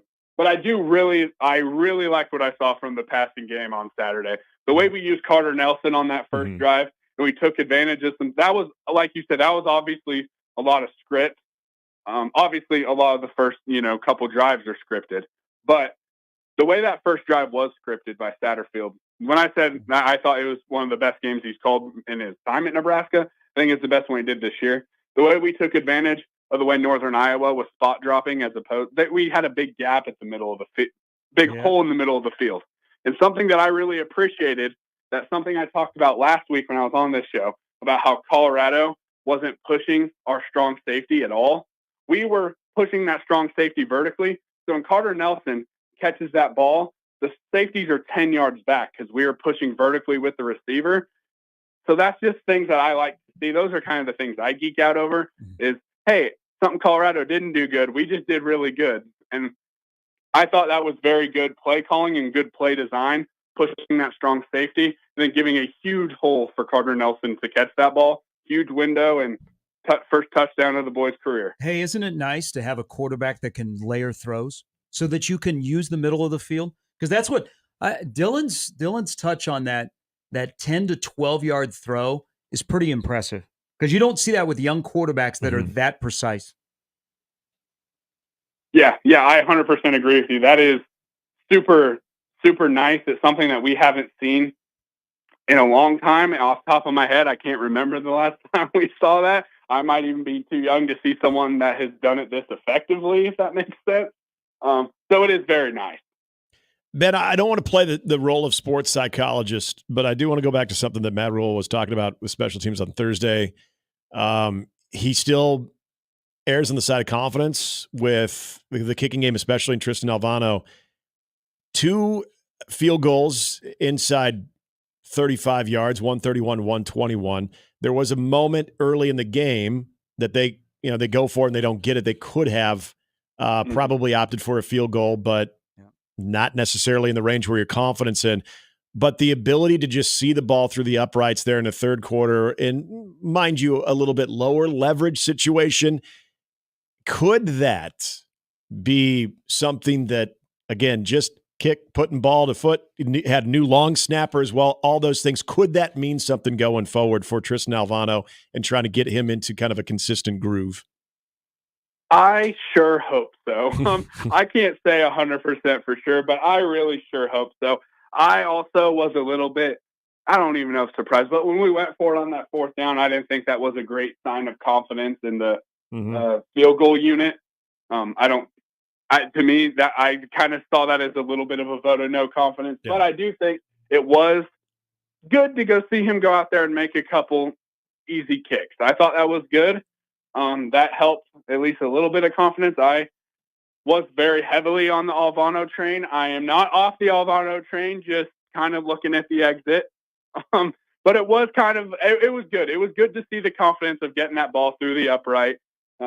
2 for 2 on field goals. I feel fine. I feel good about it. I hope this is a better sign going forward, because in the Big Ten, we're going to need a good field goal unit. Give me a player and a position group that'll be the most important Friday night. I think I like this.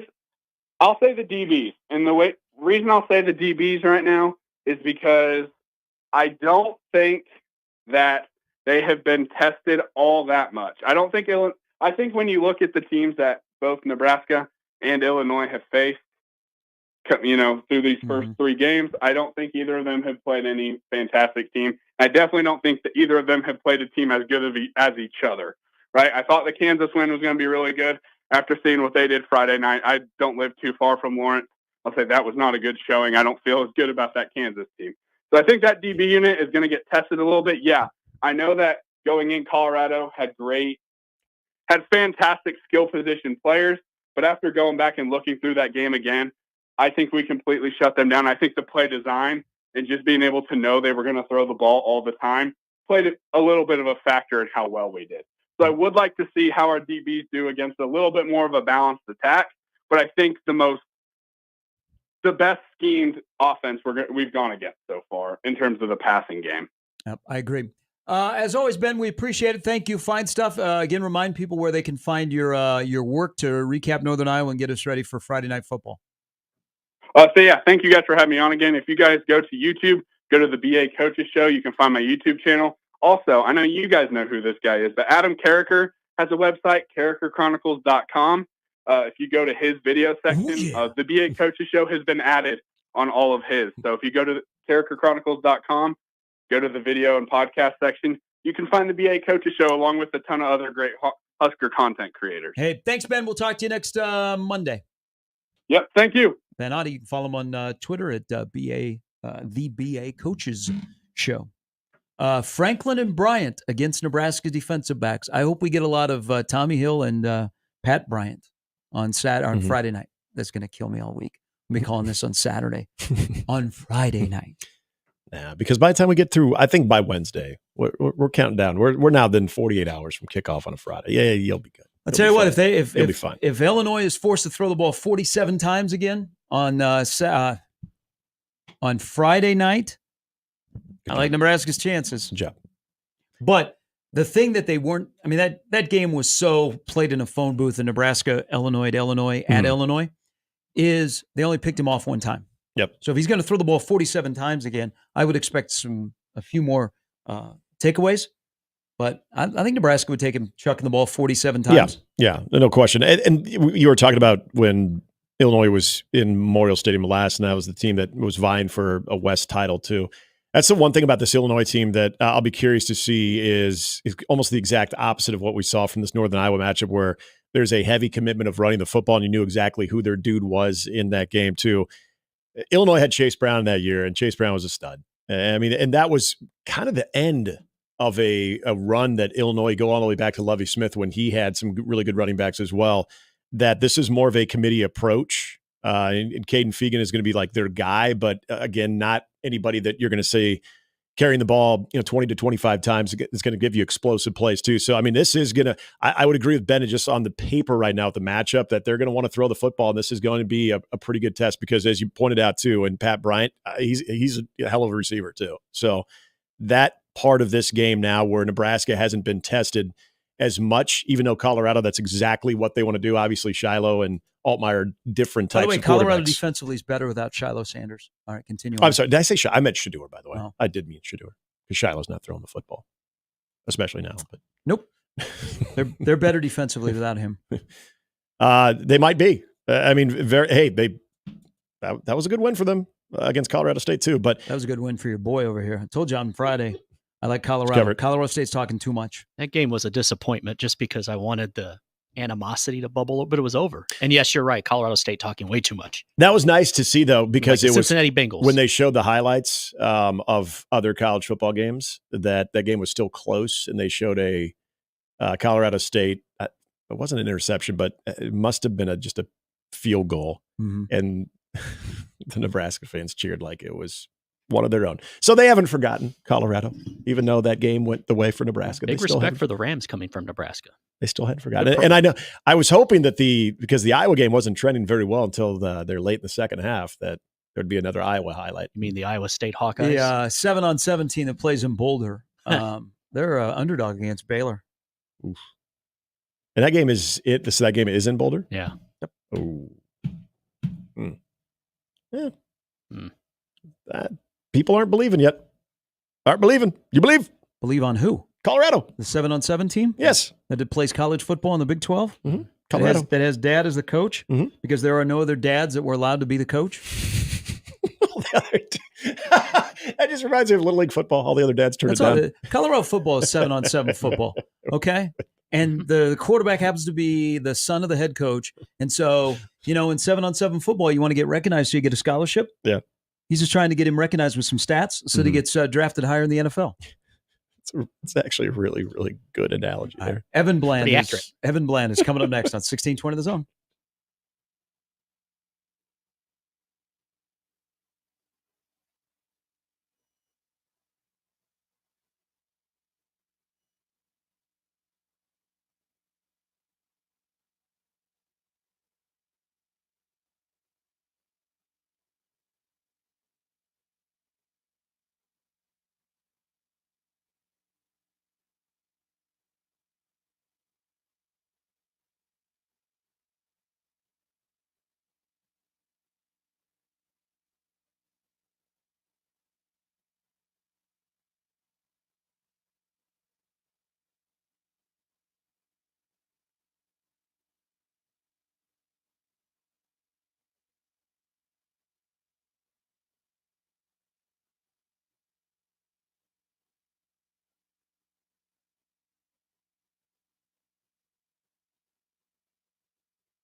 All right, welcome back in. Let's welcome in our good friend, Evan Bland from the Omaha World Herald, who joins us on this beautiful Monday morning. Good morning, Evan.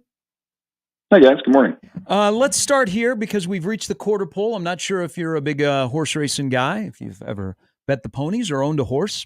I apologize not knowing that in advance, but we've reached the quarter pole. Have you, after witnessing the first three games, altered your expectations at all on where this season is going? Well, I thought the season was on the way to 8-4 was kind of my preseason prediction. And so, yeah, I think maybe I'd slightly uptick it a little bit. I think 9-3 is certainly in range. What's interesting is like when you do that exercise, it's not just about Nebraska, but your views on the other games change too. So like that game at Indiana, I think takes on a much different complexion today than it does 3 weeks ago. I think USC was one of those teams like that was hard to figure before the season, and you have a little bit of a better sense of what they are. Wisconsin, I think, is, especially after the injury to their quarterback, like that's a team that seems down relative to what it's been in the past. So I kind of feel like I've learned just as much about some of the other teams that were such question marks and such mysteries. UCLA would be another example. That's a team that's really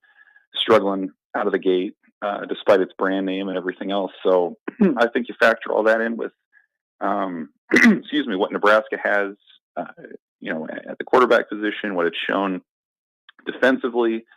That last piece to me still has to be special teams. Can you trust that unit in a close game that's going to come inevitably in the Big Ten? But yeah, I think they've been steady enough. They've shown depth enough. They have an identity that they've shown here through 3 games that, to me, I think the floor remains the same.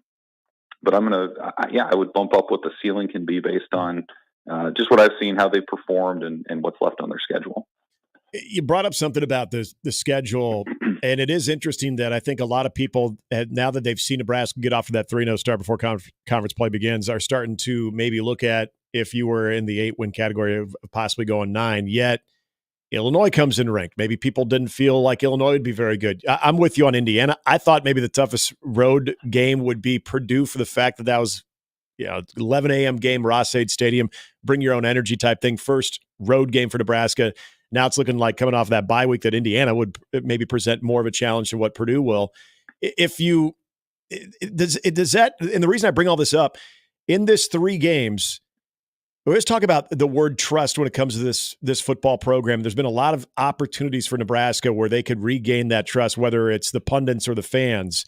Are you seeing a lot more tangible things with this team in the 3 games that can allow you to trust them, even as maybe some of those teams in the first 7 games are maybe better than what we originally thought in preseason?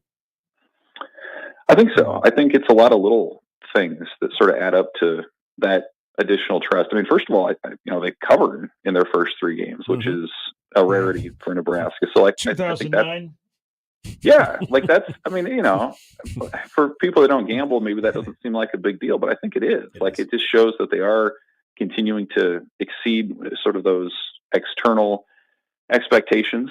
I mean, the defense has been sound. We haven't really talked at all about missed assignments or busted coverages or things like that. And, Northern Iowa is not a world beater offensively, but like the mental side of it, I think they have earned that reputation as a team that's just going to be really assignment sound. I think the fact that they missed, or that they went on Saturday without 3 starters, when you talk about Mekhi Bayer and Jamari Butler and Micah Mazuka, and it wasn't a big deal because they had the depth behind them to fill it in. And again, sure, part of it's because they're playing an FCS team, but they have the guys to where 1 or 2 players at the top at most positions isn't going to make a huge difference. So I think that helps insulate you a little bit against injury. That helps insulate you a little bit against ineffectiveness on an individual level.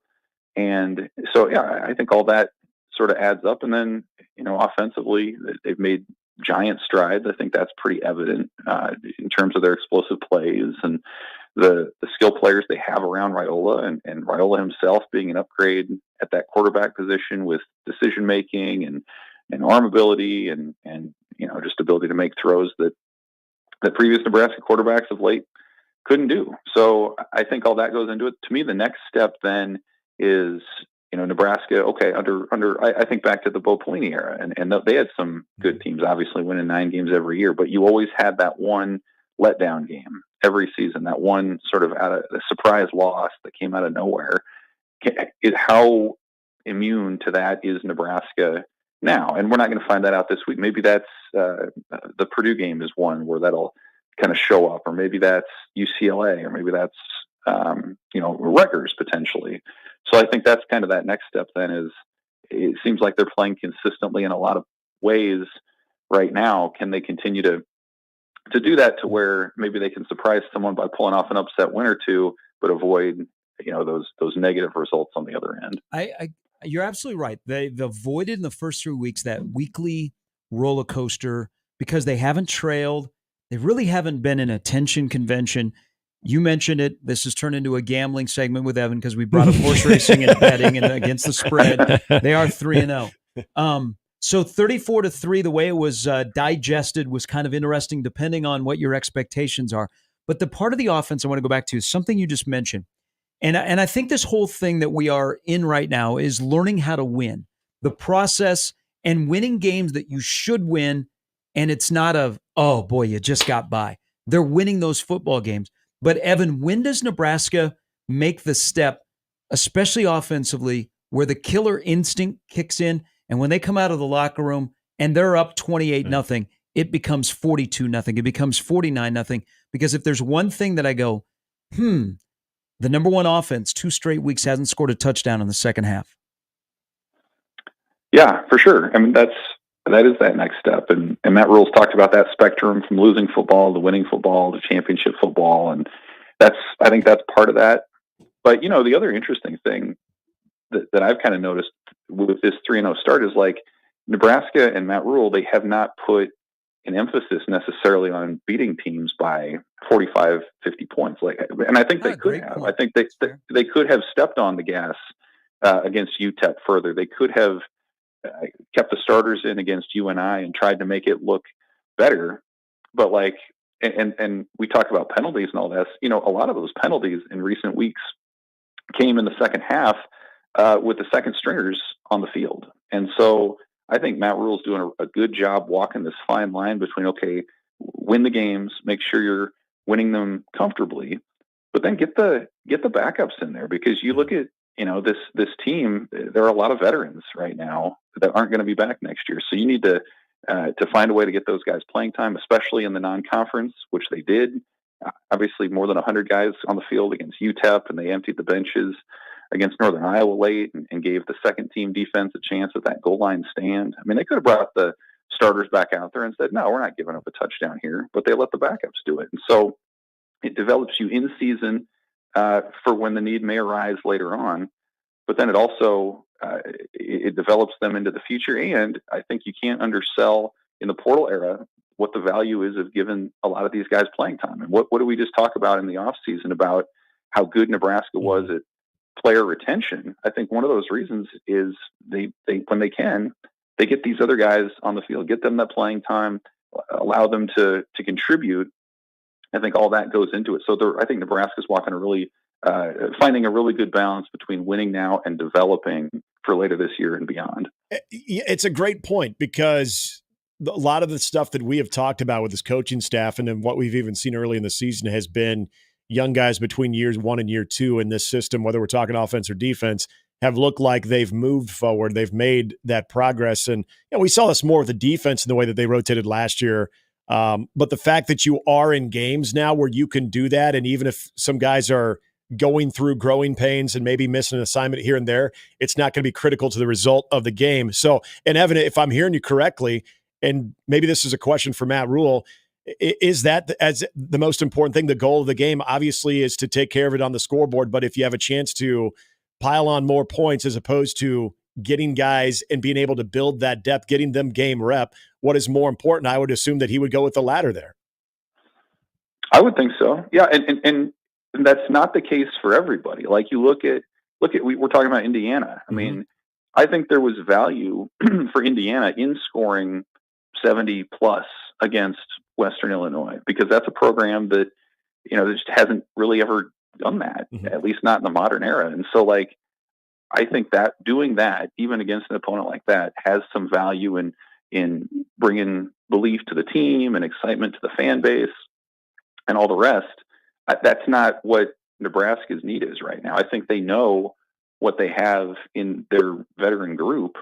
But, again, and Matt Rule's talked a lot about it. Like, if you're playing 12, 13, 14 games in a season, by the time you get to November and December, the odds that you're starting 22 from September are going to be those same guys late in the year are pretty small. So, put all those guys out there, keep everybody fresh, develop them and hopefully retain them after this season so you can actually build on that. That's where Nebraska is right now. Yeah. And so like, if they were in a place where they needed to blow guys out, I think they could have done so against really all three of the opponents that they've beaten to this point, but that hasn't been the case. And we'll see how that pays off here in the next few months. That remains to be seen, again, because of injuries or ineffectiveness or just keeping guys fresh. But I think it is encouraging that Nebraska is able to walk that line and do both, because it's a luxury that not a lot of teams have. So there'll be a lot of stats and years and streaks that'll be thrown out this week, and there will be the Matt Rule against ranked teams, but then there may creep into Nebraska in close games. Mm-hmm. If Nebraska is to be involved in a close game on Friday night, one-score game, Nebraska will start to win one-score games this year and beyond because of what, Evan? Well, I mean, the easy answer is turnovers and flipping that and just taking better care of the football.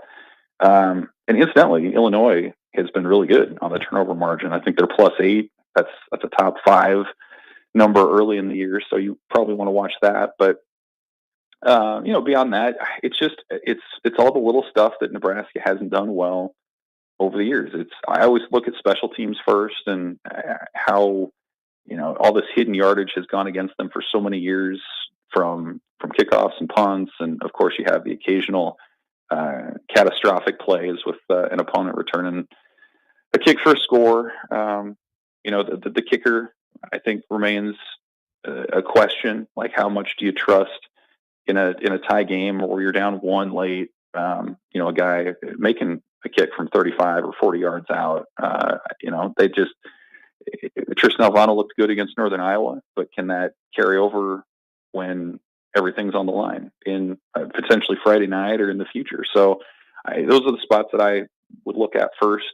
As good as the defense has been, can they continue to generate takeaways maybe at a rate that they haven't in previous years? Can they carry over what they've done in the non-conference into Big Ten play?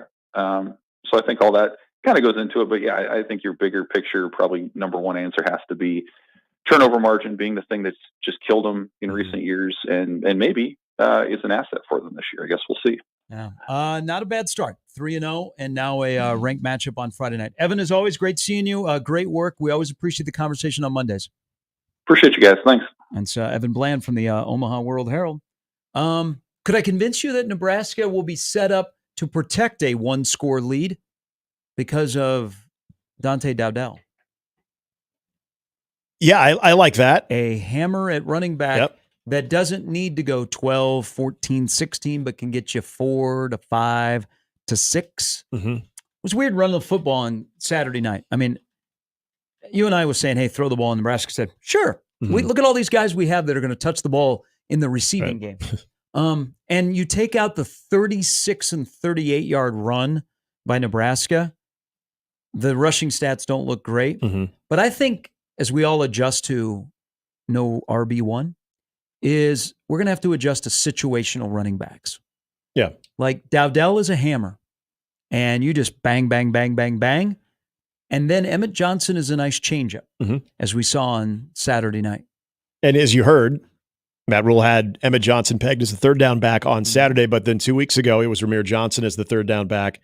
So those roles continue to change, and I think it's based on the opponent, what they're seeing as well. And I would venture to guess when you do not have that 100% established too, if it is going to be, it's almost like a relief pitcher. It's almost like you're coming in situations of, okay, well, we need to get this particular out, or we need to get through this inning, so we're going to go with our lefty. And this guy is maybe a little bit more of a sinker ball guy as opposed to straight heat. And that is what the scouting report tells us.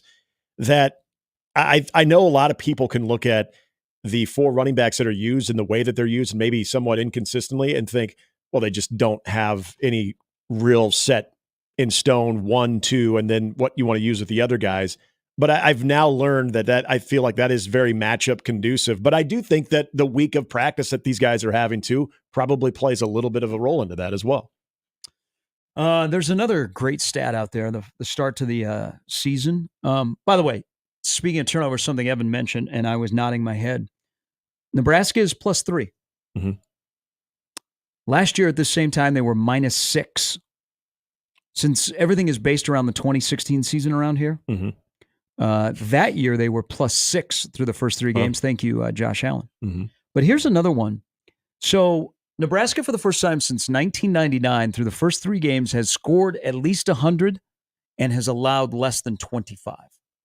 Yeah, that's been the impressive thing about, again, 4 quarters of this last Saturday's game where you're kind of like, but score, the absolute death march of a drive that only leads to a field goal too. And I don't want to say if Northern Iowa scores a touchdown on that drive that changes the outcome of the game or anything like that. But there's a big difference between just getting a field goal out of that as opposed to getting a touchdown out of that, to where all of a sudden, hey, you're knotted up and you're going into the second quarter at 7-7 as opposed to 7-3. So there is some of the optics of that I think are important. I want to go back to the question you brought up. Could you interest me in Dante Dowdell if it comes to basically closing time for Nebraska? Yeah, I'm not.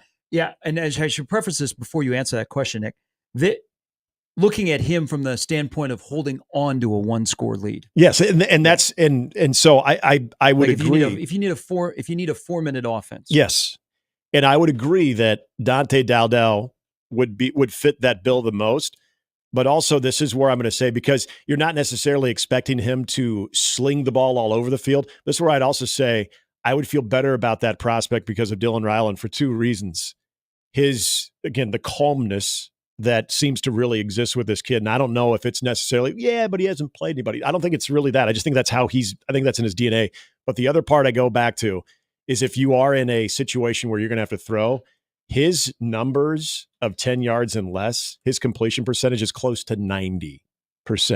He is making good, accurate throws, but probably more importantly, he's making good decisions in those types of throws that say you are in a 3rd down and 6, and you got to keep the chains moving and you got to throw the football. The decisions, the accuracy, the efficiency of which he is actually executing that part of the passing game, I think is also huge in that question. He's not that good in 3rd and 6. He's only at 67%. You need to stretch him out. 3rd and 11, he's 5 of 6 for 83%. Jesus. Well, and that's interesting because when he's not very good. 3rd and 3 to 7 yards, just 2 for 5. But his overall numbers of passes 10 yards or less, like that completion percentage alone, he was perfect last week against Colorado. And this one, I think he just misfired on 3, maybe 2. It was 2. So in 2 games, in passes at 10 yards or less, he has thrown 2 incompletions where I think he's attempted, if I'm got the numbers correct, 26 times. So he's essentially 24-26 of passes 10 yards or less in a matter of 2 games. That's called pitch and catch. Yes, makes a big difference. And that's why I think that's also in those types of games in a formative offense, that can be huge too. On 2nd down this year, Raiola is 22 of 25. 10.4 yards per completion. First down, when he throws the ball, they're at 8.9%. He is, how about this? So anything 6 or longer, on 2nd down, when it's 6 yards or longer, well, how about this? 11 yards or longer on 2nd down, he is 7 of 7. Second down and 6 yards or longer, he is 17 of 19. I mean, that's, again, being able to execute the simple passing game. Jeez, he is at 71% throwing on first down for 9.3. Jeez. It's nice to have. Well, I mean, it's really embrace nice. it. Don't take it for granted. No, it's and very I nice think to it's have. I think it's okay to say out loud, what if he doesn't have that freshman moment? Mm-hmm. He may not have that freshman moment. I mean, what if he doesn't? Well, a freshman moment is just a garbage game where nothing goes right. Yeah. There's just he just is in charge. I mean, you don't worry about, oh my God, that throw. Like on the Lloyd one. That any other quarterback, we're going, yeah, Trey Palmer is down there somewhere. Now, the part of the play that they completed the pass to Lloyd is Dylan never lowered his head. Mm-hmm. And so he has helped out that offensive line. I mean, Dylan has hardly been touched, but he helps out the line because he moves the pocket and he's got good pocket awareness, but he never dropped his head on that. So when he threw it down there, it wasn't like, oh, bail him out. Actually, even though it was a little bit underthrown, kind of even like the interception that he threw to Lloyd, it wasn't like just bail me out. It's actually not a bad play. No. And it ended up being, 58 yards? Honestly, Is that what it was? I think his worst decision / throw. I mean, I know why he made the throw, because he was being pressured just a little bit and kind of got off his back foot. Touchdown pass to Ramir Johnson in the Colorado game. That ball was almost picked. It probably should have been picked. The guy jumped the route. He was on Ramir, linebacker, had it in his hands. That would, just given the circumstances and where they were in the field, considering that you were going in for a drive, if that one is picked, you wince a little bit. But I think you chalked it up to, okay, an experience type moment, but it turned out well for Nebraska. If you had Harburg of last year playing with these wide receivers, you'd be in trouble. Yep. Because they don't have man beaters. You have a quarterback that's starting to throw guys open. But now that's something to watch, because they're gonna get tied up, especially starting this week. A guy like, I don't know, defensive back Illinois is not bad. Xavier Scott's a nice player, but Northern Iowa knew that in man-to-man coverage they could beat up Nebraska's wide receivers. You just had a quarterback that could throw some guys open. Let's see how long you can protect so that he can throw guys open that are not getting open on their own by winning one-on-one battles. Mm-hmm. All right, Jacob Bigelow still to come on 1620 The Zone.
All right, so I had a conversation at a tailgate on Saturday in Lincoln.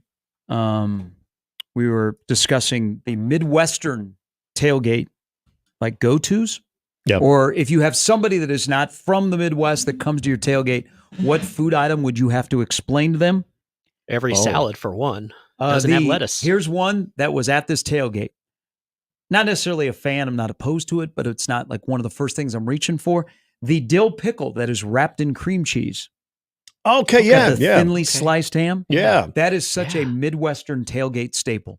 It is. If you are not from here, you look at it and you go, what is that? What is that? Yeah. Why is it there? That's a good call. I actually do like them a lot. And using the salami with just like the tiny little pickle spear and the cream cheese in it.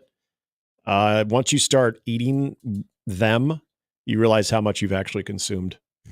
Pickle's all the rage too. We were doing a little pickle vodka in. Really? Yeah, a little pickle vodka. Get drunk and no cramping. A little zing zang, and then beer on top of it. That was the drink of choice at tailgate on Saturday before it just went over to straight beer.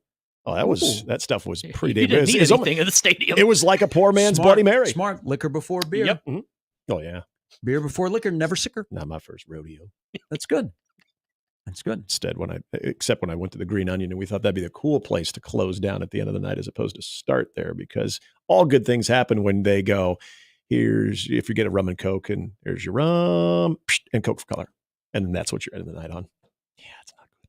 That's not good. Those are my 20s. So I was so much more naive back then. It hasn't changed much. Yes. Hey, we edited Boiler.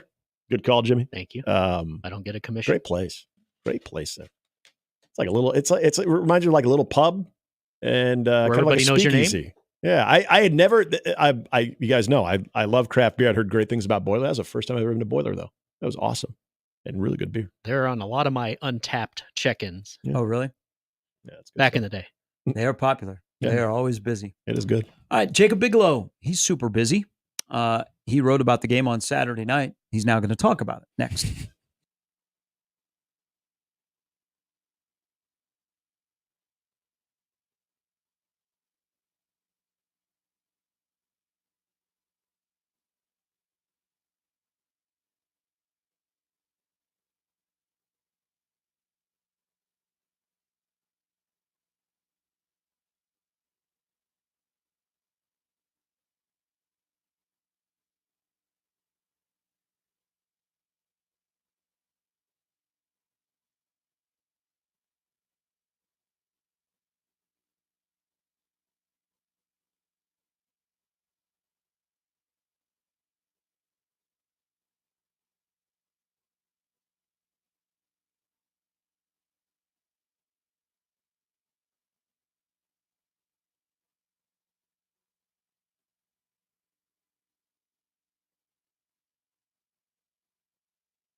All right, time to welcome a good friend, Jacob Bigelow from Huskers Illustrated. Good morning.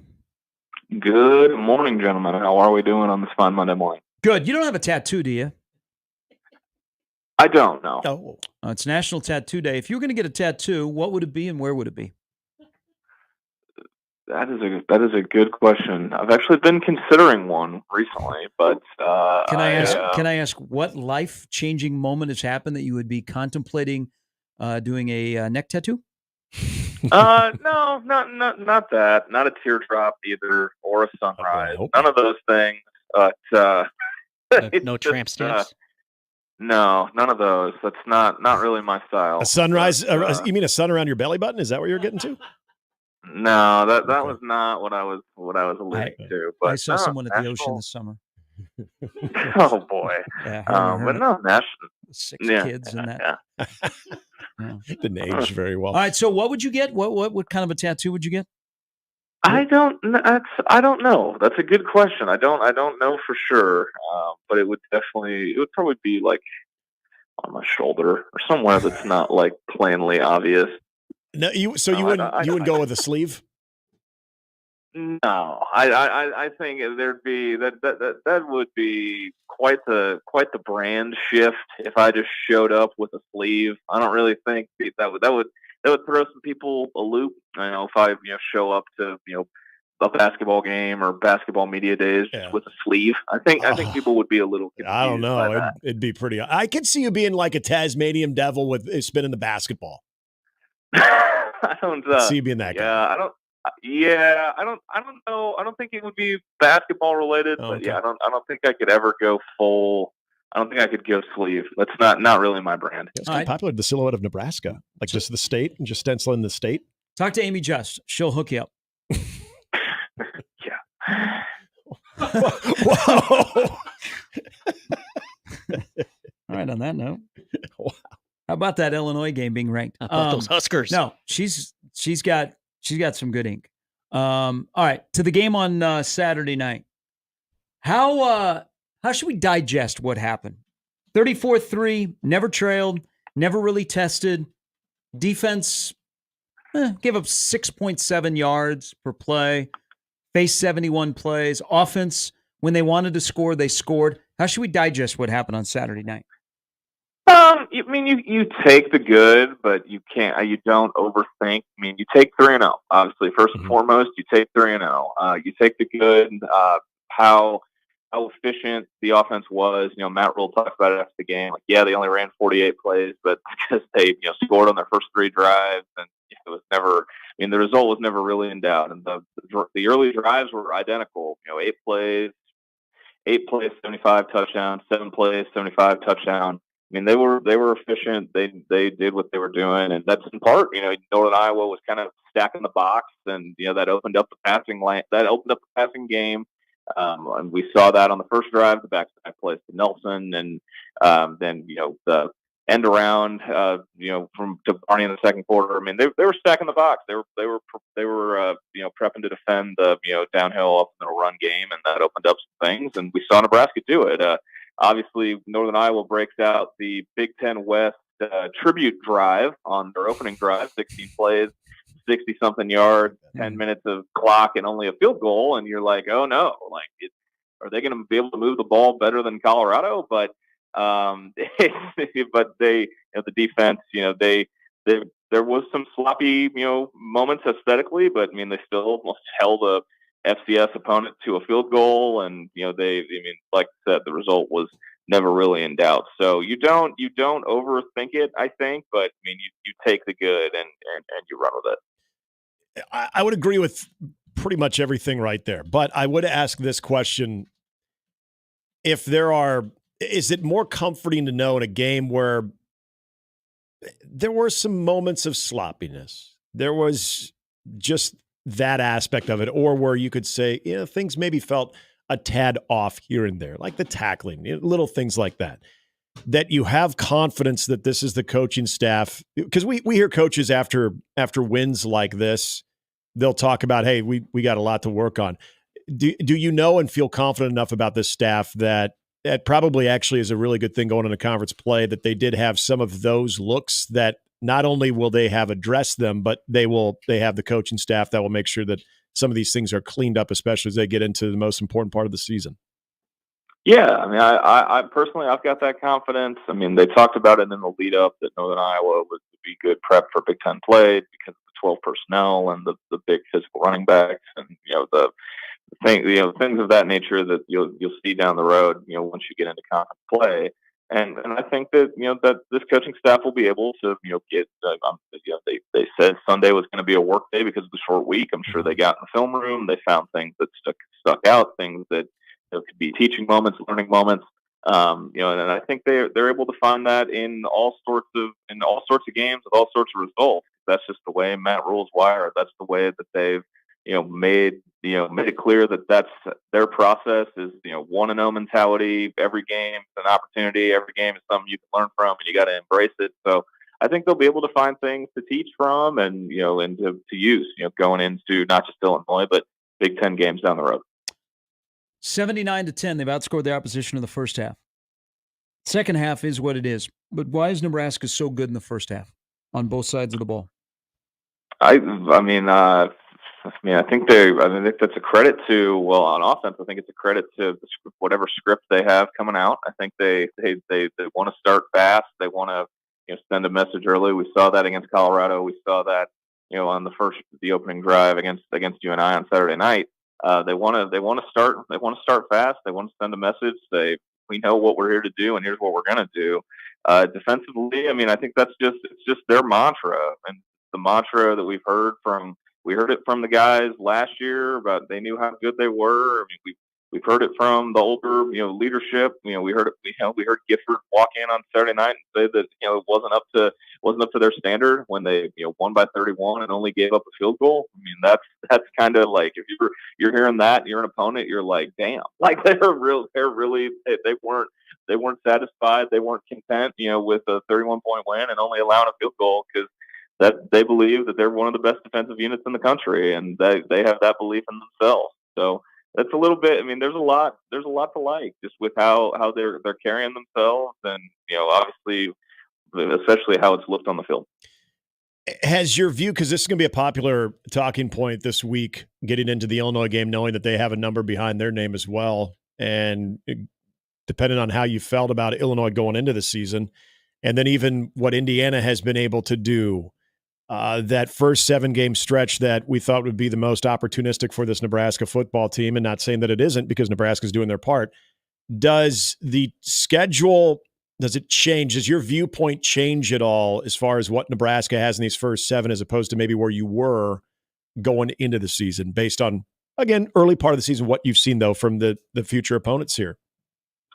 Yeah, I was not on the thought of 7-0 going to Columbus never crossed my mind in the preseason. I that was never something. If people wanted to talk about that, I figured they were just seeing sunshine and rainbows. But looking at the upcoming group, the game that intrigues me the most is the trip to Indiana, and that's just because of. I mean, I know their early games have not been much to shake a stick at, but and this probably says more about UCLA too and the state of that program. But they punched UCLA in the mouth right away. Mm-hmm. They dominated that game, and that's it goes back to possibly my favorite quote from a coach so far when Kurt Signetti got asked at Big Ten Media Days about what it's going to be like to go play at the Rose Bowl, and his quote was, "It just means we're going to an old stadium to kick somebody's ass. That's our mission every week."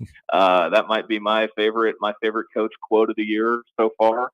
But Indiana can sling the rock. Curtis Rourke has looked really good so far, coming in from Ohio. So I'm intrigued to see that matchup. The trip to Bloomington for Nebraska, and then I think after that, I'm still intrigued by Rutgers too. In the coming weeks. Fox is going to do a promo for this game. I'm just making this up, but this is for conversation's sakes. They're going to do a promo for this game, and it's going to say, "What team is for real game?"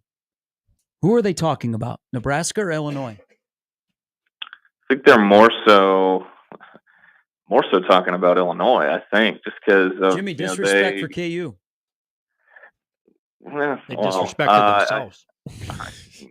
I was going to say that was along the lines of what my retort was going to be as well. But Illinois, I think the question more so applies to Illinois because I definitely, if you had to gave me a list of Big Ten teams at the start of the season that weren't ranked, and you're like, this team's going to be ranked after 3 weeks. Who is it? I would have probably bought some stock in Nebraska, but I don't think Illinois would have made the list of teams that I would have expected to have jumped into the top 25. Altmaier's he's been good, but I don't think he's been outstanding by any means. And obviously, we'll hear plenty of talk about how Brett Bielema is a Big Ten ball coach and he coaches Big Ten football and they play tough, they play physical. We're going to hear plenty of that all week. But I think if the question is who's more for real, I think that's going to apply more so to Illinois. And this kind of goes back to not only the Illinois part of it too, but as we were just talking a little bit about the future schedules right now, from a coaching standpoint, because you brought up Cignetti as well, and I think there's a lot of intrigue with him. Brett Bielema's another guy who knows his way around the Big Ten, and even a Greg Schiano. If you look at if it's relatively even when it comes to the type of guys that are going to be a part of these upcoming matches on the coaching side, who do you fear the most? Maybe not even fear, but who are you more intrigued by as far as that coaching matchup is going to be a big time challenge? Right now, for me, it's Cignetti. And that's like, I don't want to sound like I'm Mr. Indiana over here, but right now Indiana might be the team that I have my eyes on the most, outside of Nebraska and the Big Ten right now. I've liked everything I've heard from Kurt Cignetti since he got that job. I know that his personality and how he presents himself, it's not for everybody, but I love it. I've heard good things from people in Bloomington about the way that he's conducted. He practices, how the program's gone about his business, how it's a night and day shift from previous years of Indiana football. So for that reason, I'm definitely the most intrigued with the prospects for Indiana, and that's because of Kurt Cignetti. Sometimes a guy just wins. Yep. Sometimes it doesn't matter what level they're at. Kellen DeBoer just wins. Billy Napier, Mike Norvell, they won, but then they couldn't continue to win at a higher level. There's just some guys that's in their DNA. Doesn't matter where they're at. They're just going to win football games. And I think Indiana in football made a really, really good hire. But you guys have jumped way ahead. Do you guys understand that there is this possibility out there? This world does exist? Because you guys went there. You opened the door. I don't want to go there because I'm just focused on Illinois. Or good for you. Yeah, you guys you're the voice of reason. Hey, you guys like to sprint to the end. I like to enjoy all 26 miles. You think I'm doing any sprinting? You think I'm doing sprinting, Gary? I'm not going to judge. I don't want to judge. I don't do that.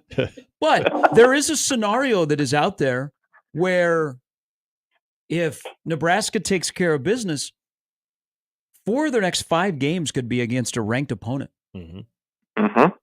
This Friday, I don't think Purdue's going to be ranked. I'm going to say Notre Dame took good care of that. That should be the top play of the day on this show. Rutgers could be ranked. Mm-hmm. Indiana 6-0 could be ranked. Of course, Ohio State will be ranked. Yeah.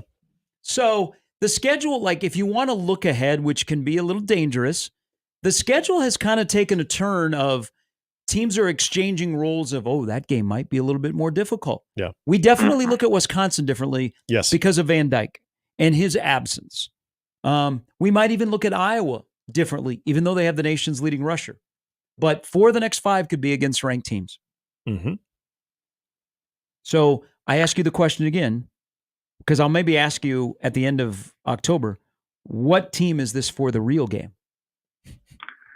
On Friday? I'm sticking with Illinois. Okay, I couldn't convince you. I'm sticking with Illinois. Yeah, I'm sticking with Illinois. Sticking to his guns. Appreciate that. One final thing. We'll get Chatter on this because he had to endure last year quarterbacks that were not his and trying to figure out the offense and also coach those quarterbacks, which was not in his wheelhouse. Marcus Satterfield through 3 games with Dylan Raiola as his quarterback and a plethora of weapons, and they ran misdirection, they ran trap, they ran out of the eye. They did some other things they put on tape on Saturday night. He had the best in terms of efficiency, single game scoring efficiency, since he had Spencer Rattler at South Carolina and a defense to go with it. What kind of a grade would you give Marcus Satterfield through 3 games? I'd give him a B plus. I think. I mean, he was definitely in his bag on Saturday night. Rules said as much. Calling an end around from the 10-yard line said that's something I wouldn't do. But Satterfield was definitely in his bag. They had some different run looks. Obviously, the Heinrich sequence as well, and Rule just was like, we want to put as much on film as we can, so the other opponents have to spend 20 minutes looking at Heinrich option or Heinrich out of the backfield plays, which I respected. I enjoyed hearing that, but yeah, I'd give Satterfield a B plus so far this season. Okay, I appreciate that. You're a good grader. Enjoy the rest of your week. What do you got upcoming? What do we have to look forward to from Jacob Bigelow? That's good question. Once again, that's a good question. That's a great question. I don't know. It's Monday, Gary. I have no idea. What do you guys have for me? No, I mean I don't have any long term projects in the hopper, but basketball will be here before we know it. The least I can do is encourage people to consider a Huskers Illustrated subscription. We put some stuff out on social media. The next cover, which was featured Prince Will, Umami Ellen sending Shedeur Sanders to the Shadow Realm. That's the next cover, and that will mail on the 20th. But 1 year subscription to Huskers Illustrated gets you the magazine, gets you Lincoln Arneal's volleyball coverage, and then they let the goober whose voice you're hearing talk about basketball and football quite a bit. So there's some things to like, some things to enjoy. Consider looking into a Huskers Illustrated subscription. I just used our show to sell something. Who'd you call a goober last week and said it's actually could be a good thing?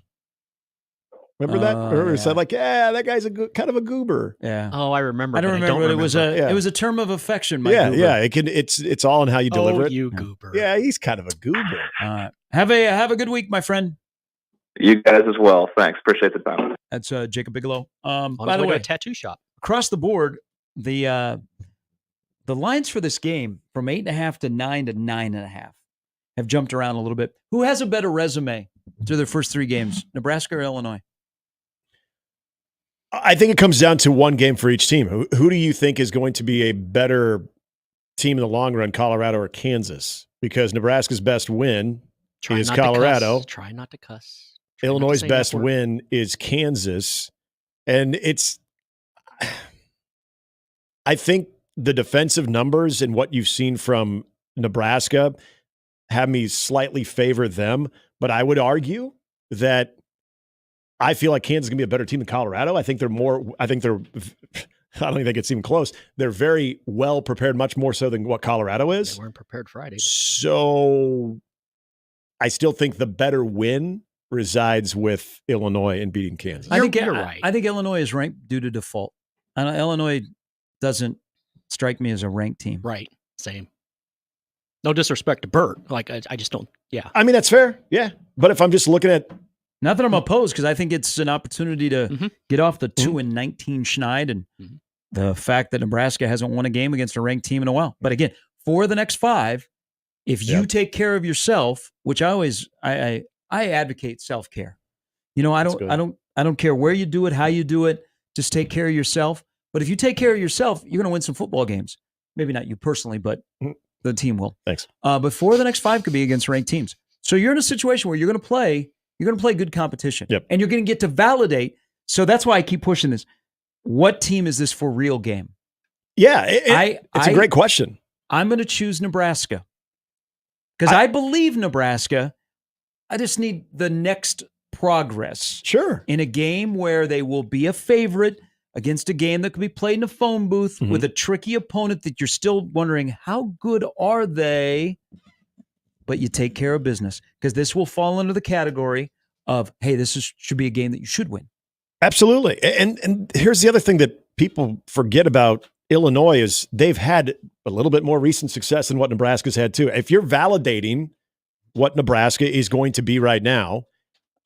There's still some boxes that they got to check when it comes to you pointed out the rule record, but also the close game part of it. 2-19. This is where, yep, exactly. Beat Penn State in 15, beat Navy in 16. Those two good ones. Well, at least one really good one, Penn State. You get that whole part of the narrative that I think still exists. It's maybe a little bit more silenced right now because of the start that Nebraska's gotten off to, but there's still discovery opportunities for Nebraska as, okay, are they for real? Illinois, I don't think Illinois is one of those teams in college football that always strike up the conversation of, yeah, but I just don't trust them. Yeah, I don't really trust Illinois. I mean, they made a run at the West title 2 years ago. They play hard. Yeah, but that team is in the past. Sure, it is. Last year erased that. They weren't very good last year. No, they weren't. So I'm not going to stick with that. That was a nice year. But you know what?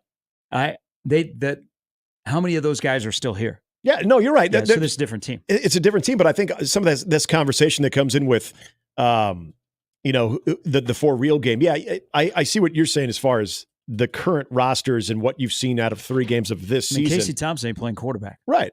And let's be honest, Casey Thompson to get knocked out of that game. Nebraska was starting to shut down Chase Brown. I think Nebraska beats Illinois.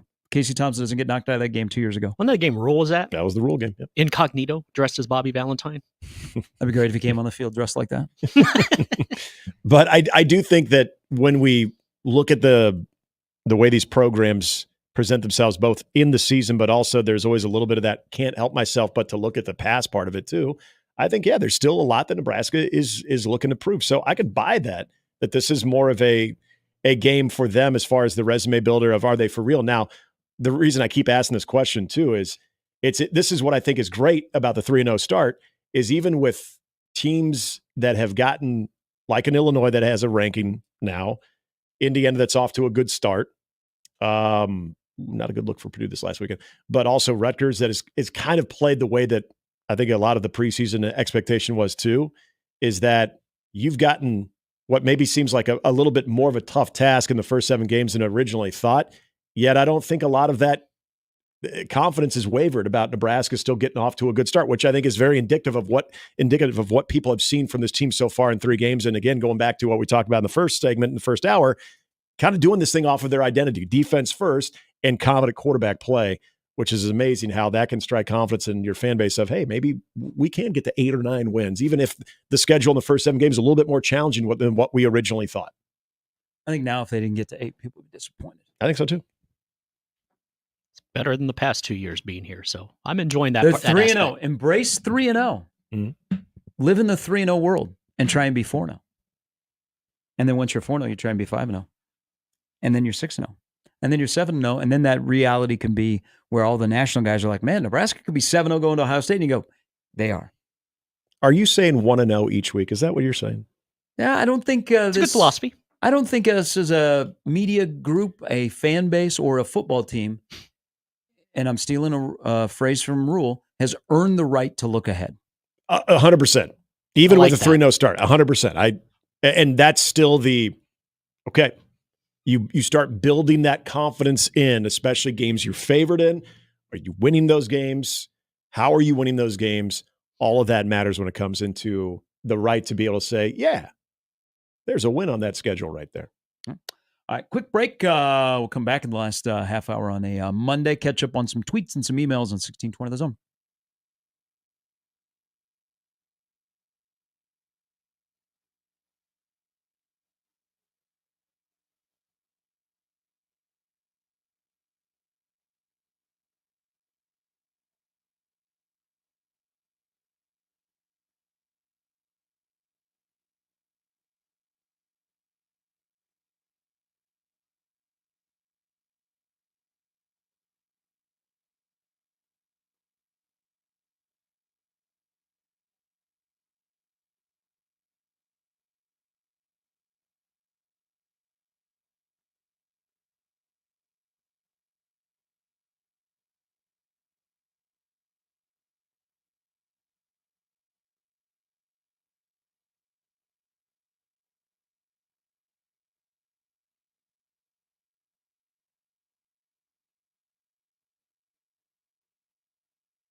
Join the VIP club. Sign up for 1620 the email. You'll be the first to know all the exciting content that's happening on 1620 the Zone, including sports news, contests like the four-quarter pick'em, which if you're a subscriber, you can get your picks in now.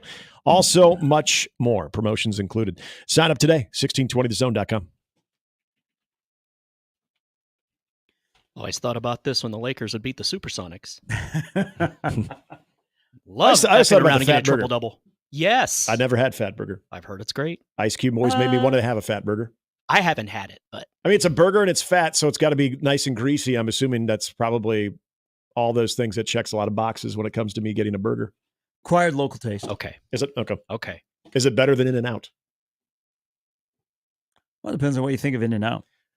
A little overrated, but it'll do. Damn good burger. The fries are overrated. Whataburger better than In-N-Out. I agree. Thank you. Friend for life. I agree. I think Five agree Guys about are better than Whataburger.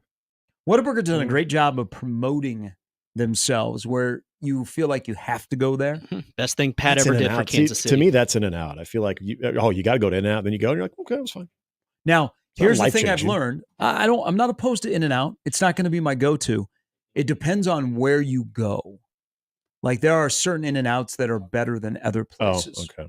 Seems like some of the better In-N-Outs are either the one that is right outside of LAX, which you can go and, eat a burger outside, and there are planes that are basically flying right over your forehead. Oh, so it's part of the experience that can make the taste even better. Yeah. Are you telling me my Riverside, California experience for In-N-Out's probably not the top 10? A little bit different. Or Arizona? And then the In-N-Out probably, so that one I had a great burger at. And then the In-N-Out that is right by New York in Vegas. Oh, okay. It's pretty good. The one in Tempe, Arizona that's right across the street from Carvana. Yes. In there. Yeah. By the You been to that one? Yeah. By the car vending machine? Yeah, by the, what was that? The river? Yeah, You walk across the river so it's on the edge of Arizona State. Yeah. You walk across the river and it's right there, and Yep. Carvana is right across the street. Now, when I went, Carvana was not there, but this was a long I've time been ago. to 2 In-N-Outs in Tempe. That's the only other place that I've ever had it outside of Riverside, California. And again, Nice Inland What Empire. were you doing in Riverside, California? Were you trying to meet Kawhi Leonard? Nebraska. Oh, Nebraska versus baseball. UC Oh. Riverside, which, by the Oh. way, almost led to a fight. Between teams or broadcasters? or what? Broadcasters. Ooh. Whoa. What did Ben do? Salt River. that the It river. was Ben and I. What did he do? Could you take Ben? Could I take Ben? Yeah. Like he's- did you guys throw punches? No. This was us versus Oh, their guy. Dang. This is us versus their guy. This story just lost its Yeah, luster. I'm sorry about that. Here we're talking about Big 12 broadcasters No, we were and having friendship. We had a and, good time on that little road trip, but yeah, it almost led to fisticuffs before we went on the air for our Saturday game because the guy doing the Big West TV broadcast that also does their women's basketball was upset that we were sitting in the booth, even though their SID told us this is where we're supposed to sit. Wait, I might know him. You might. And he kept saying, well, I just know if this is our house. I know if we came to your house, this is how we do stuff. And he kept saying it and he Wow. wouldn't let it go. We're like, do you want us to move? Because then the other alternative spot was outside, but it had like a little tent and it was fine out. It was like, it was in the 60s. He's like, no, you guys stay here. I'm just letting you know. I'm just, hey, this is where we usually sit. And this is, again, this is our house. So You work for Under this is Armour? where we usually are. And if we went to your house, I'm sure you guys would have the same. We're like, what is this our house stuff? And then we're like, okay, well, we got to go on in 5 minutes. Classic song. And he wouldn't let it go. Oh my God. Wow. It was. And so it got to the point that literally the athletic director came up to the next day before we went on the air. And he's like, I'm really sorry. And that guy wasn't doing the game the next day. Oh, okay. Yeah. All right. Yeah. He Although made a maybe I scene. don't know him because the guy I do know doesn't act like that. Yeah. This guy was a total Richard. Yeah. I have no problem saying that. Dang. And I know they were playing. So the women's basketball team, I think, was playing in Lincoln either the next year or the year after. And Ben and I were always talking about, like, I just want to show up and be like, hey, welcome to our house. If there's anything you need here, we'll make sure you take care. Are you good with where you're sitting? Even Wrapped though pickles. Even though Matt Cote usually sits here, this is our house, but we want you to be guests in our. Well played. Yeah. Well played. Yeah. Here is Joe. Good morning, Joe. Morning, fellas. How you guys doing? What's up, Average Joe? Life is good. Hey, man, I want to thank you guys because what you just said on the last segment, I've been sort of preaching, I guess, to those who will listen, and that's not very many. This whole season, as far as I don't want to rain on the parade. The 3-0 start looks good, beating Colorado. felt good. It looked good. The turnovers are down. All of that good stuff. But we still haven't earned anything. And normally the media kind of gets ahead of themselves. Normally the fans get ahead of themselves and start thinking to 7-0. And we haven't earned that right. Like, we haven't been to a bowl game in how many years? I mean, we've heard it all so many times, but it's like, in competition, you got to stay hungry, and we haven't earned anything. So even as a fan base, even as the media, we haven't even earned the right to sort of start talking about being 7-0. Well, we're 3-0 and it looks good, but we haven't earned the 4-0 yet. That's coming up this Friday, and I think we can win that game. But that's a losable game though too.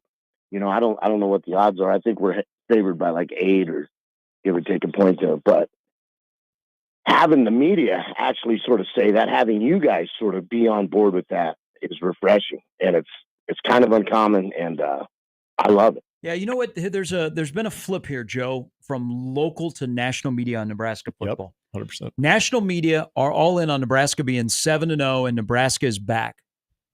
All of us, probably because on a daily basis we have encountered 7 years of bad football and gotten burned by going all in. I still think we're still a little hesitant, but I think if they look good on Friday night, the momentum and the train locally from the media narrative will really start to ramp up. Yeah, I agree with that 100%. And like I said, it's refreshing to sort of see the local media kind of do that flip, or at least some of it, not all of it, but some of it do that flip.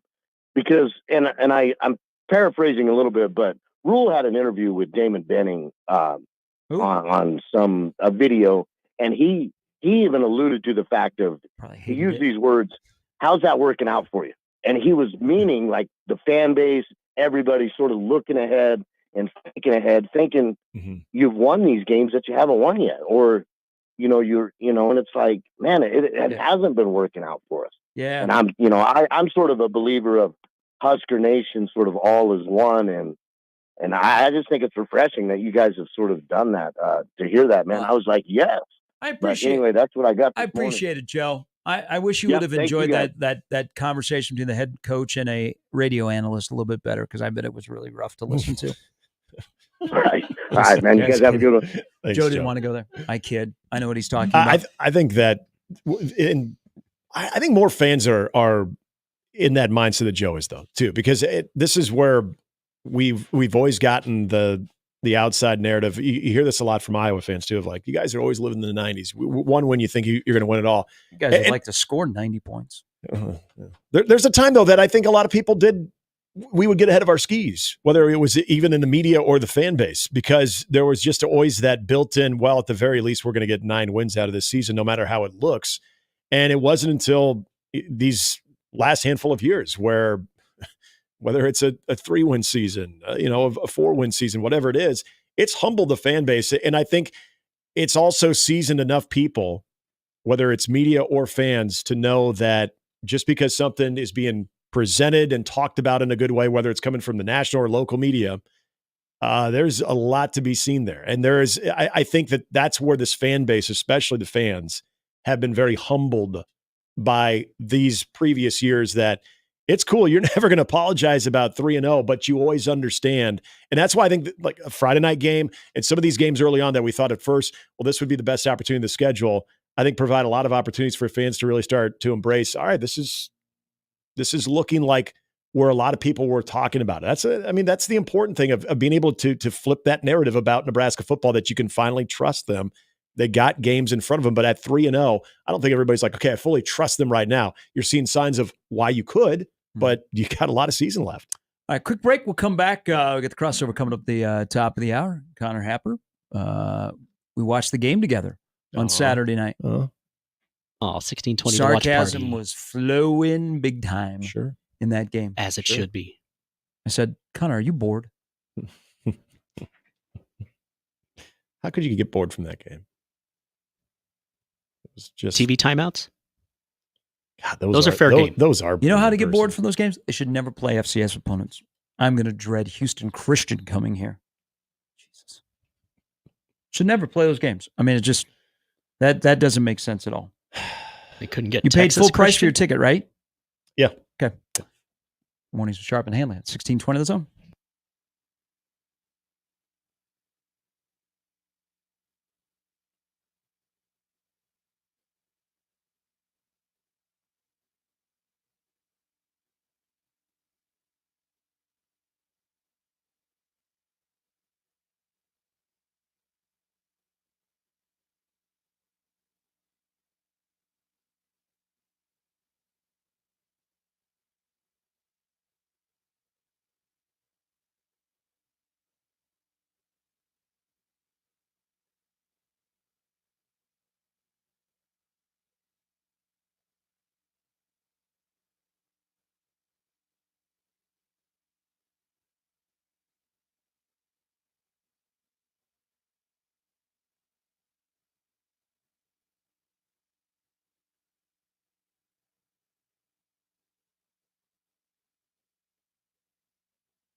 All right, welcome back in as we wrap it up. Did you guys notice, did anybody else notice, it hasn't really been brought up, that there was something missing at Memorial Stadium on Saturday night compared to the Saturday before?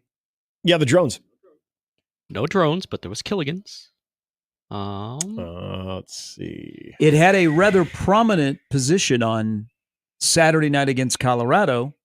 It was nowhere to be found. 1890. So 1890. Oh, the low, we did that's say right. that. Yeah. Who got to Dannon?